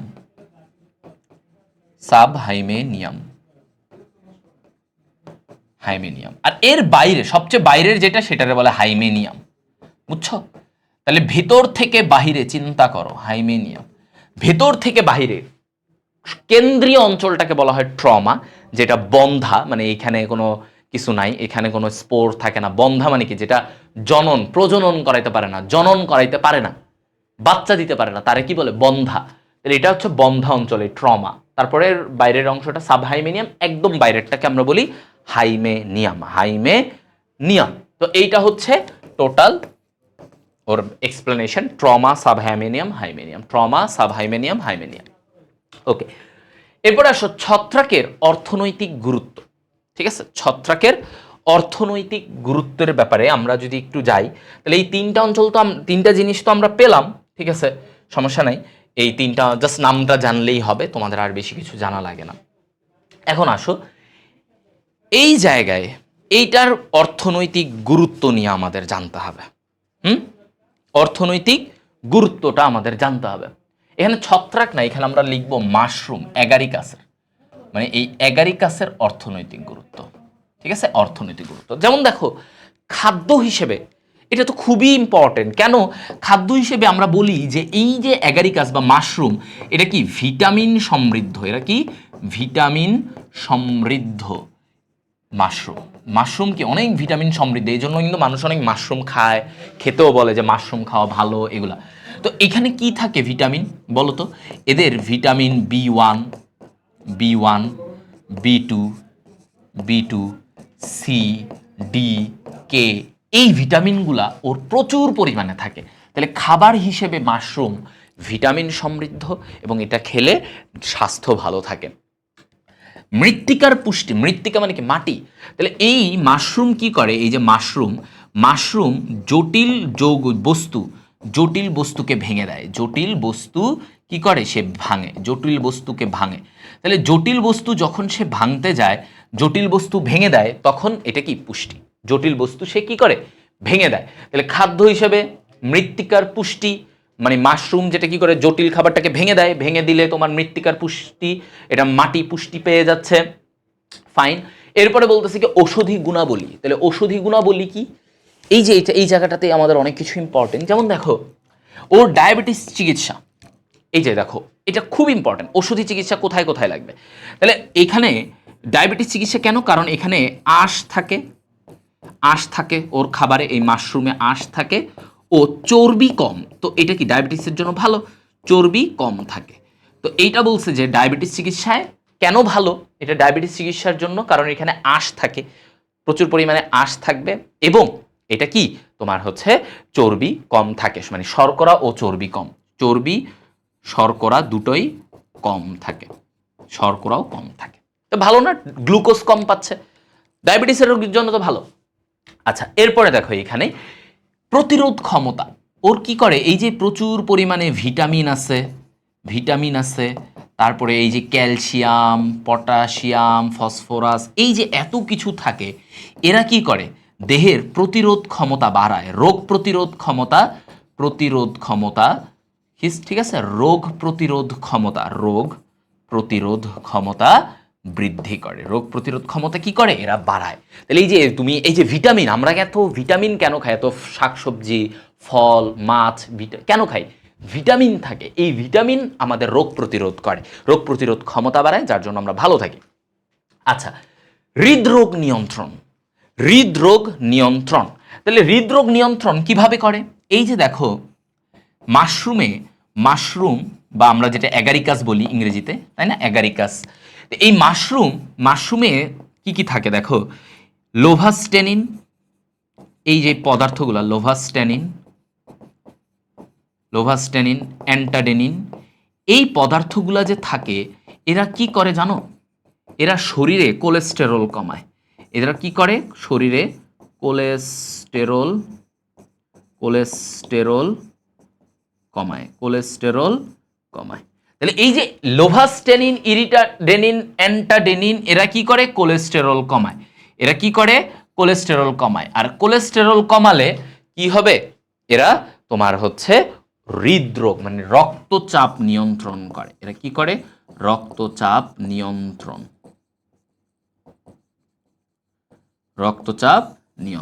করে, ঠিক আছে, এটা রক্তচাপকে কমায়, বাড়ায়, এই জিনিসগুলো করে। তাহলে এটা হচ্ছে কি রক্তচাপ নিয়ন্ত্রণ, মানে বাড়ায় না, রক্তচাপকে কমায়, হৃদরোগ মানে হৃৎপিণ্ড ব্লক হতে দেয় না, হৃৎপিণ্ডের চর্বি কম থাকলে কি হবে, তোমার হৃৎপিণ্ড ব্লক হবে, হৃদরোগ কম হবে, উচ্চ রক্তচাপ হবে না। তো এই জিনিসটা হচ্ছে ওরা করে। সো লোভাস্টেনিন, অ্যান্টাডেনিন, এই পদার্থগুলো মাশরুমের কোলেস্টেরলকে কমায় দেয়, এগুলা দিয়ে ওষুধও বানানো হয়।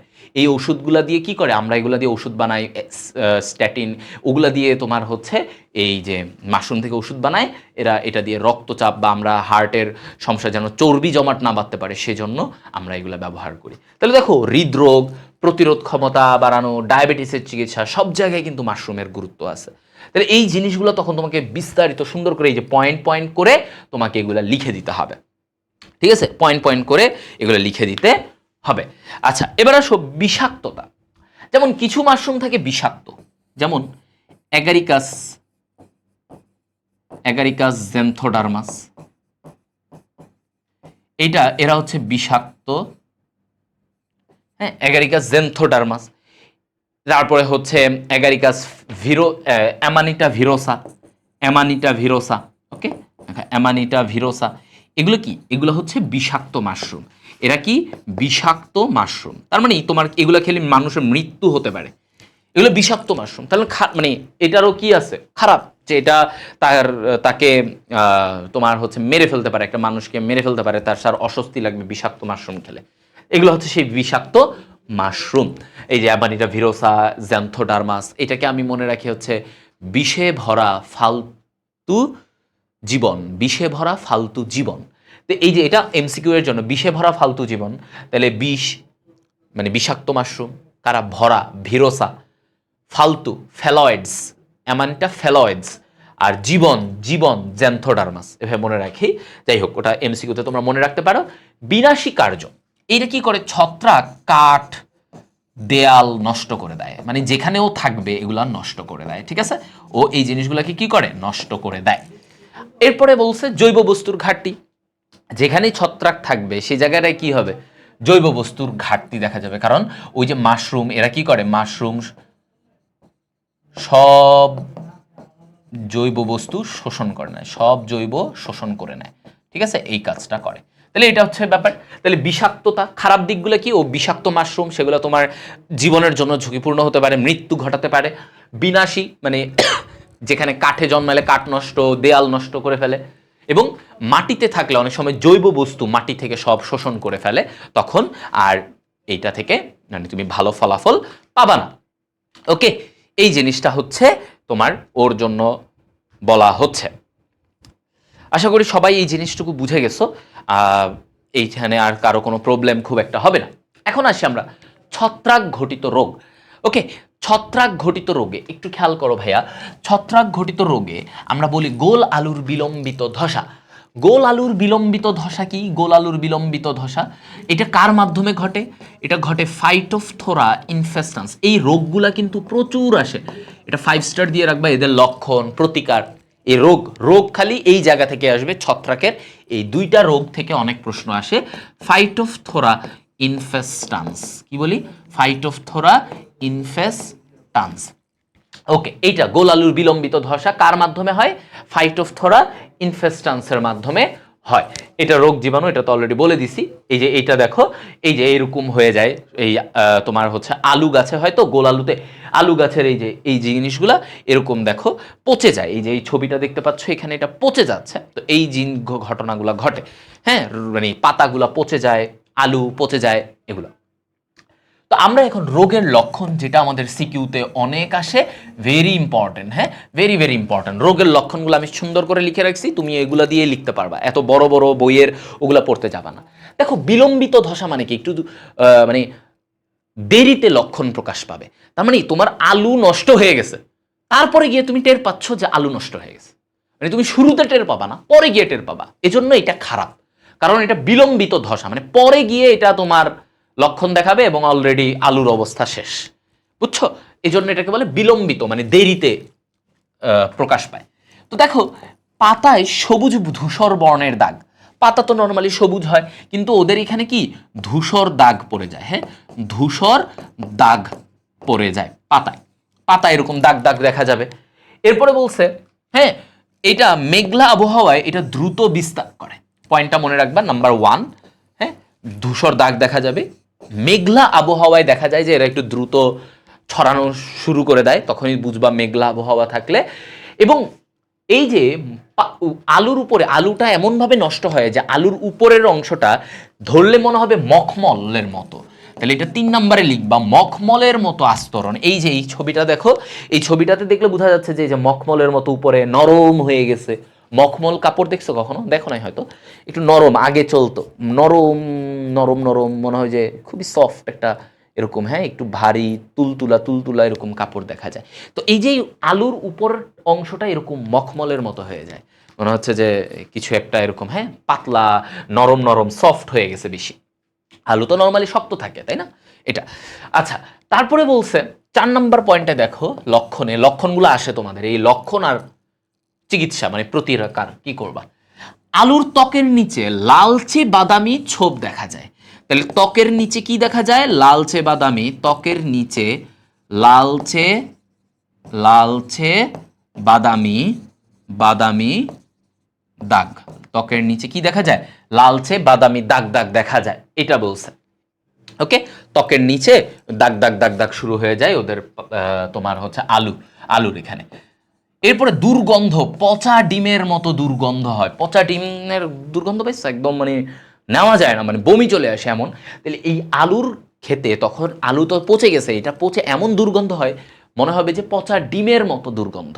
ওকে, তাহলে এই লক্ষণগুলো যখন তুমি দেখবা যে আলুর দাগটা লাল লাল দাগ দেখা গেছে, পাতা ধূসর বর্ণ হয়ে গেছে, আলুর উপরে নরম হয়ে মখমলের মতো হয়ে গেছে, দুর্গন্ধ ছড়াচ্ছে, তার মানে তুমি ধরে নিবা সেখানে পচন, মানে আলুর বিলম্বিত ধসা দেখা গেছে। ওকে, সেটা। আচ্ছা, তাহলে এটা গেল। হ্যাঁ, এখন আসো প্রতিকার। এটাও আমাদের সিকিউতে আসে। হ্যাঁ, প্রতিকার। প্রতিকার মানে কি? চিকিৎসা, মানে রোগ হয়ে গেছে, এখন তুমি কি করব, কি করলে আমার আলুগুলা একটু বাঁচতে পারবে, মানে আমি চিকিৎসা দিতে পারবো আলু। তো প্রথম পয়েন্ট দেখো, 1% বর্দ মিশ্রণ দিতে হবে। 1% বর্দ মিশ্রণ। এখন বর্দ মিশ্রণ কি জিনিস, এটা প্রয়োগ করতে হবে 1%। এখন 1% বর্দ মিশ্রণ হচ্ছে কপার সালফেট প্লাস লাইম, মানে ক্যালসিয়াম অক্সাইড প্লাস পানি। ওকে, এই জিনিসটাকে বলে কি? বর্দ মিশ্রণ। এই বর্দ মিশ্রণ, 1% বর্দ মিশ্রণ আমি প্রয়োগ করে দেবো আমার যে আলুর খেতে, স্প্রে করে দিলে আমার মোটামুটি ঠিক থাকবে। ঠিক আছে, তাহলে এইটা হচ্ছে প্রথম কাজ, আমি বর্দ মিশ্রণ দেবো। ভেরি ইম্পর্টেন্ট, এটা লিখতেই হবে তোমাকে এটা লিখতেই হবে। আচ্ছা, 2 নাম্বার পয়েন্টে আমরা বলবো পানি ও নাইট্রোজেন সার সীমিত রাখতে হবে। তাহলে আমাকে কি করতে হবে? পানি, নাইট্রোজেন, এগুলা অলরেডি রোগ ছড়ায় গেছে আলু খেতে, তাহলে তোমাকে কি করতে হবে? পানি, নাইট্রোজেন সার সীমিত, নাইট্রোজেন সার কম ব্যবহার করতে হবে। তাহলে নাইট্রোজেন সার কম ব্যবহার করব। ঠিক আছে, আমার কাজ কি? নাইট্রোজেন সার কম ব্যবহার করা। এইটা হচ্ছে আমার, যত কম ব্যবহার করা যায়, নাইলে রোগটা আরো ছড়াবে, আমার এটা থেকে আমি এটা মুক্ত পাবে না।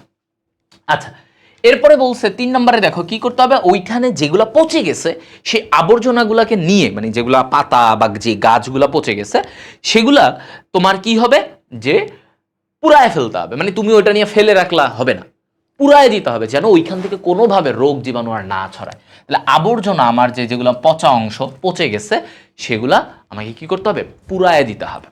আচ্ছা 4 নম্বর পয়েন্টে খেয়াল করো, বলছে জীবাণুমুক্ত বীজ।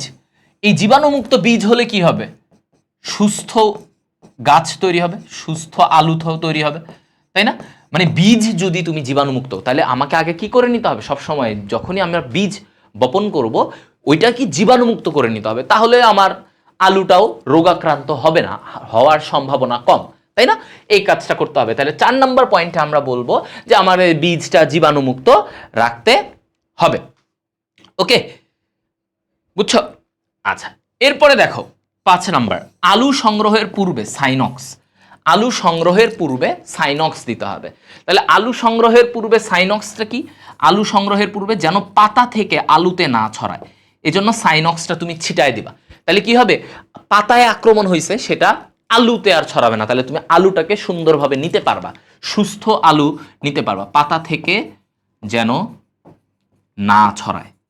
এজন্য আমরা কি করব, সাইনক্স দিয়ে দিব। সাইনক্স একটা দ্রবণ, এই সাইনক্স আমরা দিয়ে দিব, ঠিক আছে?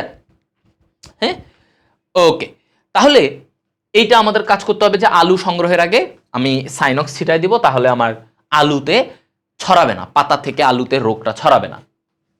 এরপরে আসো ডায়াথেন M45, এটা একটা দ্রবণ, সবই এগুলো দ্রবণ অথবা বর্জ্য মিশ্রণ, যে কোনো একটা।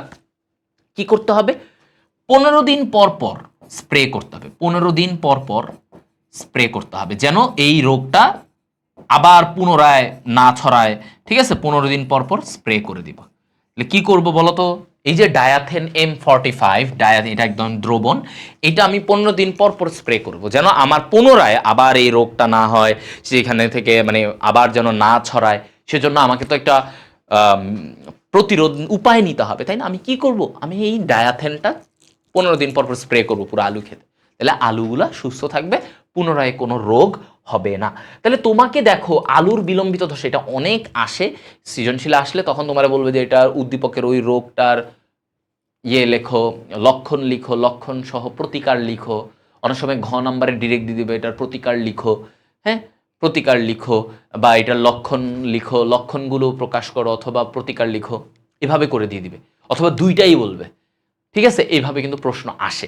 আবার অনেক সময় গ নাম্বারে বলে লক্ষণ লিখো, ঘ নাম্বারে বলে যে এই রোগ থেকে তুমি প্রতিকারের জন্য তুমি কি করবা, তখন তুমি একটু পয়েন্ট করে করে লেখার চেষ্টা করবা, বুঝছো? ভাইয়ার মতো এরকম একটু পয়েন্ট করে দিবা, পয়েন্ট করে লিখবা, তাইলে ভালো নাম্বার পাবা। এটা ভাইয়া কিন্তু রিটেনের প্যাটার্নটাও তোমাদেরকে এখানে শিখাই দিচ্ছি যে তুমি কিভাবে লিখলে ভালো নাম্বার পাবা। ওকে, তাহলে এই পয়েন্টগুলো তুমি লিখবা। তুমি বইয়ের হাবিজাবি এত বড় মানে কাহিনী করতে যাবে না, তুমি সুন্দর করে ছোট করে পড়বা, ছোট্ট করে ফেলো, ভাইয়ার ক্লাসের মাধ্যমে ছোট করে ফেলবা, ঠিক আছে ভাইয়া? তাহলে দেখবা আর কোনো ধরনের প্রবলেম তোমার থাকবে না, মানে এই জিনিসগুলা নিয়ে এত চিন্তা, এগুলা নিয়ে, হ্যাঁ এটা নিয়ে এত প্যারা খাওয়া লাগবে না তোমার। ওকে, আচ্ছা এবার আসো দাদরোগ। দাদরোগ, তো দাদরোগের কারণটা কি? এই যে দেখো এরকম গোল হয়ে যায়, দাদরোগে কি হয়, এরকম একটা গোল লাল লাল হয়ে এরকম গোল হয়, এই যে ছবিটার মতো, হ্যাঁ এটার মতো এরকম গোল হয়ে যায়, এটার মতো এরকম কি লাল লাল হয়ে গোটা গোটা গোটা গোটা হয়, গোল হয়। তো এটা রোগের কারণটা হচ্ছে ট্রাইকোফাইটন। কি নাম?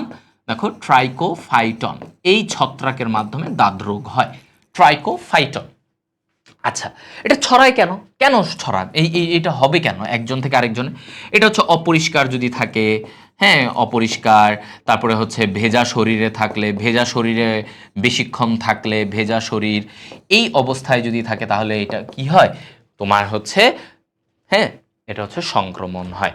এটা কি হবে, সংক্রমণ হবে। তাহলে সংক্রমণের কারণগুলো কি? এটা অপরিষ্কার থাকে, ভেজা শরীরের এরকম থাকে, তাহলে এই অবস্থাগুলো থাকলে তোমারও কি হয়, সংক্রমণ হতে পারে। অপরিষ্কার অপরিচ্ছন্ন অবস্থাগুলো থেকে, ঘামে ভেজা এগুলো থেকে ছড়াইতে পারে। এটা আসবে না, আসবে হচ্ছে এই লক্ষণ। আসো আসবে কি এই লক্ষণ সিকিউতে, দাদরোগ, এই যে গোল গোল, তোমার দাদরোগের লক্ষণ দেখলে বুঝবে, মানে দাদরোগে কি গোল গোল লাল লাল গোটা গোটা গোটা গোটা এরকম গোল হয়ে থাকবে। এটা মাথায় হইতে পারে, হাতে হইতে পারে, পায়ে হইতে পারে, এই যে কুচকিতে কোমরে হইতে পারে, অনেক জায়গায় হইতে পারে। এখন দেখো প্রথমত এটা কি, দেখো 1 নম্বর পয়েন্টের লক্ষণে বলছে ছোট ছোট লাল লাল গোটা, তাহলে এরকম কি হয়, লাল লাল গোটা হয়, হ্যাঁ এরকম গোল হয়ে লাল লাল গোটা হয়, এই যে ছোট ছোট এরকম লাল লাল গোটা হবে, ঠিক আছে, এরকম গোল হয়ে থাকবে, ছোট ছোট লাল লাল গোটা। এরপরে এদের উপরে বাদামি বর্ণের আইস থাকবে। তাহলে এই যে গোটা, এই গোটার উপরে এরকম যে আইসটা থাকে, এই আইসটাকে বলা হয় কি, বাদামি বর্ণের আইস, বাদামি বর্ণের আইস। তাহলে এই যে দেখো ওর উপরে এটা কি, বাদামি বর্ণের আইস থাকে। তাহলে এই কথাটা আমরা বুঝলাম। তাহলে 1 নম্বরে ছোট ছোট লাল লাল গোটা থাকবে, 2 নম্বরে বাদামি বর্ণের আইস থাকে, উপর দিয়ে বাদামি বর্ণের এরকম আইস দেখা যায় অনেক সময়, যে দাদের এগুলাকে উঠায় ফেলে, আইসগুলাকে মানুষ নখ দিয়ে উঠায় ফেলে, ঠিক আছে, এই বাদামি বর্ণের আইস থাকবে। ওকে, 3 নম্বর পয়েন্টে আসো। এরা কি হয়, বৃত্তের আকার ধীরে ধীরে বাড়ে। মনে করো শুরুতে এই দাঁত রোগের গোটাটা এতটুকু ছিল, এবার আস্তে আস্তে ওর ছড়ায় গেছে, আরো বড় হয়েছে। এই যে আকার, বৃত্তের আকার সে ধীরে ধীরে কি করে, বৃদ্ধি করে। বৃত্তের আকারটা সে ধীরে ধীরে কি করবে, বৃদ্ধি করবে। আচ্ছা, এরপর আসে 4 নম্বর পয়েন্ট, আঠালো রস বের হয়। কি করে, আঠালো রস। তাহলে এই যে গোটা গোটা এরকম থাকে, এই যে গোটা গোটা থাকে, গোটা গোটা এরকম থাকবে, এইটা থেকে কি ঘটবে বলতো, এখান থেকে আঠালো রস বের হবে। কি বের হবে, আঠালো রস বের হবে। এই যে এই গোটা গোটা গুলা থেকে কি ঘটে, আঠালো রস বের হয়, আঠালো রস বের হয়, ঠিক আছে। তাহলে 3 নম্বর এটা। 4 নম্বরে আমাকে কি বলছে, আঠালো রস বের হবে, আঠালো রস বের হয় এগুলা থেকে। আচ্ছা, 5 নম্বর পয়েন্টে দেখো, চুল উঠে নখের রং বদলায়। চুল উঠে যায়, এই যে এই জায়গাগুলোতে গোটাটা হয়, ধরো এই জায়গায় হইলো, তাহলে এখান থেকে কি ঘটবে, চুলগুলো উঠে যাবে। আবার নখে যদি হয়, নখের এই পাশে, এটা বিভিন্ন জায়গায় হতে পারে দাঁত রোগ। নখে হইলে নখের রং বদলায় যায়, চুলের এই জায়গায় হইলো দেখা যায় এই জায়গাটায় আর চুলই উঠে না। তাহলে এই যে দেখো, চুল উঠে যায়, চুল উঠে যায়, নখের রং বদলায়। এবং 6 নম্বরে একটা লক্ষণ বলছে ভাইয়া, রিংয়ের মতো গঠন। কিসের মতো গঠন, রিংয়ের মতো গঠন দেখা যায়। ওকে, তাহলে আমরা রোগের লক্ষণ আসলে লক্ষণগুলো এইভাবে লিখে দিতে পারবো। আমরা আশা রাখি লক্ষণটা এইভাবে বল দিবা, যে 6টা পয়েন্ট এইভাবে পয়েন্ট পয়েন্ট করে রস বের হয়, এগুলা বলে দিবা। রোগের প্রতিকার, চিকিৎসাটা কি করবা, পরিষ্কার ও শুকনো রাখবা। তাহলে আমি কি করব, পরিষ্কার রাখবো, শুকনো রাখবো, এটা হচ্ছে রোগের প্রতিকার। প্রতিকারে মানে আমার কি করতে হবে, আমার যেন না হয় রোগটা, আমার যেন রোগ হয়ে গেলে এবার আমি কি করব, এগুলোই তো আমি করব। এখন আমাকে জায়গাটা হয়ে গেছে, এখন আমার বিছানা, চাদর, আমার আশেপাশের টাওয়েল যা থাকে, গামছা, সব কিছু আমাকে পরিষ্কার শুকনা রাখতে হবে, না হলে এই রোগটা আবার ছড়াবে। এইটা কিন্তু তোমাদের আসবে সিকিউতে, এগুলো প্রচুর আসে। আমি বারবার বলতেছি, এই লাস্টের 2টা রোগ অনেক অনেক অনেক আসে। এই লাস্টের 2টা রোগ আসবে, মাশরুমটা বেশি আসে, মাশরুমের গঠন, এরপরে হচ্ছে ইউলোথ্রিক্সের গঠন, ইউলোথ্রিক্সের জনন, ছত্রাকের সরি হচ্ছে মাশরুমের গুরুত্ব, ছত্রাকের গুরুত্ব, মানে এই কয়েকটা টপিক থেকে শিওর, ইনশাল্লাহ ইনশাল্লাহ শিওর, মানে 90%। আর 10% হচ্ছে ওই যে বাকি যেগুলো বললাম, শৈবালের বৈশিষ্ট্য, ছত্রাকের বৈশিষ্ট্য, এগুলা বাকি 10%। ওকে, সো রোগগুলা ভালো করে দেখো, একদম মুখস্থ করে ফেলবা। তাহলে আমার তো ভেজা শরীরে থাকলে দাঁত রোগ হয়, তাহলে আমার কি করতে হবে, সব শুকনা রাখতে হবে, তাইলে দাঁত রোগ এটা ছড়াবে না। আচ্ছা, 2 নম্বর, এখন ওই অপরিষ্কার থাকার কারণেই তো তোমার ছড়াইছে নাকি, রোগটা হয়েছে, অপরিষ্কার থাকছো, কিছু ক্লিন করো নাই, এই যে, তাহলে এখন তোমাকে বিছানাপত্রগুলা সোডা দিয়ে ধুয়ে দিতে হবে। কি দিতে হবে, সোডা দিয়ে আমি ধুয়ে দেবো, বিছানাপত্র সোডা দিয়ে ধুয়ে দেবো, একদম পরিষ্কার করে দেবো। তাহলে আমার বিছানাপত্র সোডা দিয়ে, হ্যাঁ, সোডা দিয়ে ধুবো, ঠিক আছে, সোডা দিয়ে ধুয়ে নিব, সোডা দিয়ে বিছানাপত্র ধুয়ে নিব। আচ্ছা, 3 নম্বরে বললে অ্যান্টিফাঙ্গাল ক্রিম। অ্যান্টিফাঙ্গাল ক্রিম কি আছে, অ্যান্টিফাঙ্গাল মানে যেটা ছত্রাককে মেরে ফেলবে, সেটা হচ্ছে আছে তোমার টার্বিনাফিন ব্যবহার করে। তাহলে এই যে অ্যান্টিফাঙ্গাল ক্রিম, এইটা ডাক্তারের চিকিৎসকের পরামর্শে তুমি অ্যান্টিফাঙ্গাল ক্রিম দিবা, দিলে এটা ঠিক হয়ে যাবে। তাহলে অ্যান্টিফাঙ্গাল ক্রিম ব্যবহার করবো, অ্যান্টিফাঙ্গাল ক্রিম ব্যবহার করব। রোগাক্রান্ত প্রাণী থেকে সাবধান, রোগাক্রান্ত প্রাণী থেকে সাবধান। হ্যাঁ, এই যে এই জায়গাটা তোমাকে সচেতন থাকতে হবে। এই যে অনেকে কুকুর পালে, পাখি পালে, বিড়াল পালে, তাই না, পালে না, অনেক জায়গায় অনেক লোকরা পালে, কিন্তু বিড়ালটা বেশি পালে। তো তাদের যদি রোগাক্রান্ত হয়, তোমারও ছোঁয়াচে হবে, ঠিক আছে, তোমার থেকে ছোঁয়া যাবে। তো এই জন্য রোগাক্রান্ত প্রাণী থেকে সাবধান থাকতে হবে। তাহলে আমার এখানে প্রতিকারে আমি অলরেডি 4টা বললাম, যে আমার বিছানাপত্র ধুয়ে ফেলতে হবে, পরিষ্কার থাকতে হবে, এরপরে রোগাক্রান্ত প্রাণী থেকে দূরে থাকতে হবে, অ্যান্টিফাঙ্গাল ক্রিম টারবিনাফিন ব্যবহার করতে হবে। 5 নম্বর পয়েন্ট, টাইট কাপড় পরা যাবে না। এখন দেখো তুমি ধরো তোমার হাতে দাঁত হয়েছে, এটা তো এমনিও রস বের হবে, চুলকাবে, তো তুমি যদি টাইট কাপড় পরো, ধরো এই যে টাইট এরকম হয়ে আছে, তাহলে এইটা কি হবে, চাপ পড়বে, এখানে অক্সিজেন যাবে না, এখানে তোমার হচ্ছে এই জিনিসটা আরো বাড়বে, জিনিসটা কি হবে, আরো বাড়বে, গুটি গুটি হয়ে থাকবে। সো টাইট কাপড় পরা যাবে না। হ্যাঁ, আমার মেন জিনিস টাইট কাপড় পরা যাবে না। 6 হচ্ছে মাথায় দাঁত হলে কি ঘটবে, মাথায় দাঁত হলে চুল উঠবে, চুল উঠে যায়, চুল উঠে যায়। হ্যাঁ, মাথায় দাঁত হলে কি উঠবে, চুল উঠবে, সহজ কথা, টাক হবে। টাইট কাপড় পরা যাবে না, টাইট কাপড় থেকে এটা এখান থেকে ছড়ায় যাবে পুরা হাতে। আচ্ছা, 7 নম্বরে হচ্ছে শরীরের অন্য স্থানে দাঁত হলে। এবার তুমি এখানে একটা মাথায় দাঁত হলে তো আমাদের চুল উঠে যাবে, এই জায়গাটা পুরো ফাঁকা হয়ে যাবে। এখন তাহলে আমি কি ব্যবহার করব, তখন কি আমার কোনো চিকিৎসা আছে? আচ্ছা, তাহলে আমরা কি করব, আমরা করব হচ্ছে স্যালিসাইলিক অ্যাসিড। ওকে, স্যালিসাইলিক অ্যাসিড দিব, স্যালিসাইলিক অ্যাসিড দিব। তাহলে আমার চিকিৎসা কি, স্যালিসাইলিক অ্যাসিড দিব। ঠিক আছে, তাহলে আমার মাথায় দাঁত রোগ হলে আমি কি করব, স্যালিসাইলিক অ্যাসিড দিব। আচ্ছা, এরপরে শরীরের অন্য স্থানে যদি দাঁত হয়, এখন মাথায় হলে স্যালিসাইলিক অ্যাসিড দিলা, অন্য স্থানে হাতে হইতে পারে, পায়ে, পেটে, এগুলোতে হইতে পারে, ঘাড়ে হইতে পারে। সো অন্য স্থানে যদি হয় তাহলে আমি আয়োডিন দিব, আয়োডিন প্লাস বেনজোইক অ্যাসিড। ঠিক আছে, আয়োডিন ও বেনজোইক অ্যাসিড দিব, iodine plus benzoic acid, iodine plus benzoic acid, এই জিনিসগুলো আমরা ব্যবহার করব।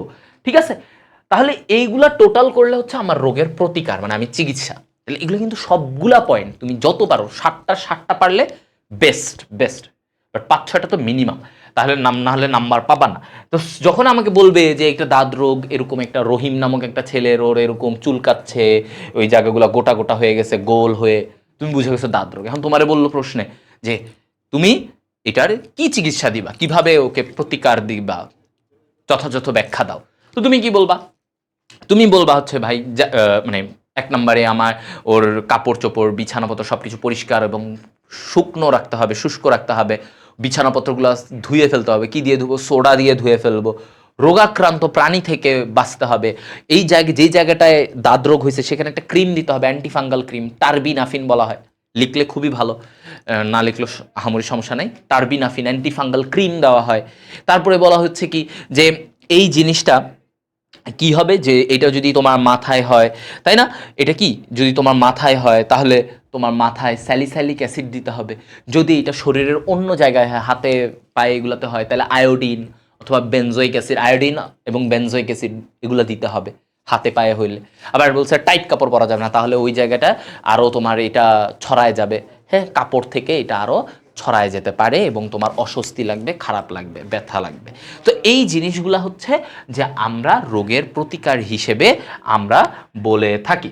ওকে, এটা কি আমরা বলে থাকি। তো এই জিনিসটা, এই যে দেখো চিকিৎসার মধ্যে এটাই বলছে যে টারবিনাফিন, মিকোনাজল দিব অথবা দাঁত মর্দন, এটার যে রসটা, এটার দাঁত মর্দন ক্যাসিয়া অ্যালাটা বলা হয়, এটার রসটা যদি আমরা দিই তাহলে এটার রোগটা ভালো হয়ে যায়। ঠিক আছে, ক্যাসিয়া অ্যালাটা এটা দিলে 2-3 দিনে তোমার ভালো হয়ে যায় দাঁত মর্দন।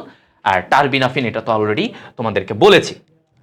লাস্ট আমাদের শৈবাল ছত্রাকের পার্থক্য, এটাও সিকিউতে আসে, 3 স্টারের জন্য মতো করে আমি বলে দিলাম, সিকিউতে এটাও আসে, শৈবাল ছত্রাকের পার্থক্য। তো আমি যদি এখানে যাই, দেখো বর্ণকণিকা শৈবালে থাকে ক্লোরোফিল, মানে ক্লোরোফিল থাকে। হ্যাঁ, কোনটা থাকে, ক্লোরোফিল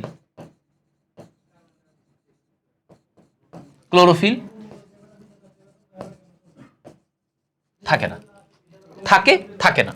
আচ্ছা, 1 নাম্বার গেল। 2 নাম্বার, খাদ্য তৈরি। খেয়াল করো, খাদ্য তৈরি শৈবাল পারে না। শৈবাল কি খাদ্য তৈরি পারে? কিন্তু ছত্রাক সে পারে না। ছত্রাক কি খাদ্য তৈরি পারে? বলো। এই যে পার্থক্যগুলো দেখো, তোমরা কিন্তু বৈশিষ্ট্য পড়ছো, আমি অনেকবার বলছি। তো শৈবাল ছত্রাক এখন পারবা। আলো নির্ভরতা, শৈবাল নির্ভর করে, কারণ কি ও খাবার তৈরি করে, ও সালোক সংশ্লেষণ করে, ও খাবার তৈরি করে, তার মানে ওর আলো দরকার, ও আলো নির্ভর করে আলোর উপরে, ও করে না, ওর আলোর নির্ভরতার ওর দরকার নেই, ওর আলো না থাকলে ছত্রাক কি নিজের খাবার নিজে তৈরি করে? না, ও তো আরেকজনের খাবার খায়, তাই না? তাহলে ও তো লাগবে না। কোষ প্রাচীর, আসো, শৈবালের কোষ প্রাচীর কি ছিল? বলেছিলাম সেলুলোজ, সেলুলোজ, তাই না? সেলুলোজ। আর ছত্রাকেরটা কি ছিল মনে আছে? কাইটিন, এটাও আমরা পড়েছি। দেখো সবই পড়া, খালি তোমাকে এই পার্থক্যের বিষয়গুলো সুন্দর করে লিখে তারপরে তোমাকে শৈবাল ছত্রাকের পার্থক্যটা দেখাই দিতে হবে। সঞ্চিত খাদ্য, দেখো সঞ্চিত খাদ্যটা কি? সঞ্চিত খাদ্য হচ্ছে যে ওর এখানে আমরা পড়েছি কি তোমার শর্করা, শৈবাল শর্করা, শৈবাল শতে শর্করা ওর সঞ্চিত খাদ্য। ছত্রাকের সঞ্চিত খাদ্য কি? ওই যে আমরা পড়েছিলাম গ্লাইকোজেন, তাই না? গ্লাইকোজেন, তেল, এগুলা গ্লাইকোজেন। ওকে, এটাও কিন্তু আমরা পড়ছি কিন্তু শৈবাল ছত্রাকের বৈশিষ্ট্য আমি আগেই পড়ায় নিছি, কারণ ওই জিনিসগুলো থেকে মাঝে মাঝে সিকিউ আসে, মাঝে মাঝে আসছে বিগত আগে, মানে যখন 19 সাল 18 সাল টুকটাক আসছে, তো এই জন্য ওটা পড়াই দিছি। এবং ওইটা পড়াইলে হবে কি, তুমি এইটা ইজিলি পারবো। ওইটা হচ্ছে তোমার বেসিক। শৈবাল ছত্রাকের পার্থক্যটা তুমি এখানেই বুঝে যাচ্ছ যে কি কি পার্থক্য আছে। খাবার তৈরি করতে পারে, ক্লোরোপ্লাস্ট আছে, ক্লোরোপ্লাস্ট নাই, এগুলা। জননাঙ্গ, এখন তুমি একটু জিনিস দেখো তো, জননাঙ্গটা কার কিরকম? হ্যাঁ, জননাঙ্গ আমরা যখন বলি জননাঙ্গের ব্যাপারটা কার কি থাকে? এককোষী, বহুকোষী, এই ব্যাপারগুলা তোমার থাকে, তাই না? একটা সরল, একটা জটিল। তো এখানে যেমন বলে এই যে শৈবালে সরল থেকে জটিল হয়, সরল হতে জটিল জননাঙ্গ, সরল হতে কি জটিল। আর এইখানে জটিল হতে সরল, জটিল থেকে সরল মানে নর্মাল হয়েছে। জননাঙ্গটা জটিল ছিল, ওটা আস্তে আস্তে সরল হয়েছে, কিন্তু শৈবালে আবার উল্টা, সরল থেকে জটিল হয়েছে। আচ্ছা, আবাসস্থল, শৈবাল তোমার হচ্ছে কোথায় থাকে? হ্যাঁ, শৈবাল কোথায় থাকে আর ছত্রাক কোথায় থাকে? শৈবাল আমাদের মোটামুটি সব জায়গায়, পানিতে, পানিতে, মাটিতে, এগুলাতে থাকে। পানিতে, মাটিতে, সব জায়গায় শৈবাল থাকে কিন্তু, তাই না? মাটিতেও থাকে, পানিতেও থাকে। আর এই যে ছত্রাক, ও হচ্ছে মাটিতে থাকে। মাটিতে মূলত ছত্রাকগুলো থাকে, মাটিতে, কাঠে, দেয়ালে, এই জায়গাগুলোতে কি থাকে? ছত্রাক থাকে। ওকে, সো এইগুলো হচ্ছে ওদের পার্থক্যের বিষয়। তুমি যদি এই জিনিসগুলো ব্যাখ্যা করো তাহলেই তোমার হয়ে যাবে। ওকে, তাহলে এই শৈবাল ছত্রাক, এটা হচ্ছে সিকিউতে 3 স্টার। যে দুইটা রোগ তোমাদেরকে পড়ালাম সেগুলো হচ্ছে কত? সেগুলো হচ্ছে তোমার আমি বলি 5 স্টার রোগগুলা। যে দুইটা ছবি আঁকালাম, মানে মেইন ছবি, ইয়োলোথ্রিক্স এবং মাশরুম, মানে অ্যাগারিকাসের এই দুইটা ছবি 5 স্টার। এরপরে হচ্ছে তোমার ইয়েটা, ওটাও কি বলি, ছত্রাকের গুরুত্ব, মাশরুমের গুরুত্ব, এটাও 5 স্টার। ঘ নাম্বারে প্রচুর আসে, মাশরুমের গুরুত্ব লিখো, ছত্রাকের গুরুত্ব লিখো, ওগুলো ভাইয়া যেভাবে লিখছি এইভাবে লিখবা, একদম কাজ, এগুলো সবই। আর ওইদিকে শৈবালের বৈশিষ্ট্য, ছত্রাকের বৈশিষ্ট্য, শৈবালের জনন, এগুলা 2 স্টার, 2 স্টার দিয়ে রাখো। আর ছত্রাক ইউলোথ্রিক্সের যে জনন পড়াইছে, এই যে অজন জনন, যৌন জনন, এটাও 3 স্টার দিয়ে রাখো, ঠিক আছে? সো এইগুলা হচ্ছে তো তোমার সব আমি বলে দিলাম, মুখেও বলে দিলাম, এখানেও পড়ানোর টাইমে আমি বলছি কোনটা কত বেশি ইম্পর্টেন্ট। এগুলো ওইভাবে পড়বা সবগুলো। এগুলো যদি পড়ো, আমার মনে করি এখান থেকে সিকিউ আসলে তুমি ইজিলি পারবা। এবং যেইভাবে পড়ানো হয়েছে এমসিকিউ আসলেও তুমি ম্যাক্সিমাম এমসিকিউগুলো পারবা। এইখানে সব এমসিকিউ পারবা অনেকটা, তবে 100% এমসিকিউ কভার করতে একটু আলাদাভাবে পড়া লাগে। তো কিছু এক্সট্রা জিনিস বইয়ের, তো ওইটার জন্য তোমরা দাগানো বইটা ফলো করতে পারো। হ্যাঁ, বাট এখানে অনেকটা এমসিকিউ কভার হয়ে গেছে, মানে তুমি চ্যাপ্টারের একটা মোটামুটি ভালো ধারণা পেয়ে গেছো এমসিকিউ এর জন্য। বাট আরেকটু নিজে মূল বইটা একটু পড়তে হবে। But CQ it's done. CQ ইনশাল্লাহ তুমি এই জায়গাগুলো থেকে ঘুরে ফিরে তুমি পাবা। ওকে, সো আজকে এতটুকুই। আমাদের ক্লাসটা আজকে 2 ঘন্টার মতো হয়ে গেল। আলহামদুলিল্লাহ, একটা বড় চ্যাপ্টার, এটা তোমাদের ফুল সিলেবাসে একটু ডিটেইলসে বুঝিয়ে দিয়েছি। তোমাদের কোনো ধরনের সমস্যা হবে না এই আশা ব্যক্ত করছি। আল্লাহ হাফেজ, সবাই ভালো থাকো।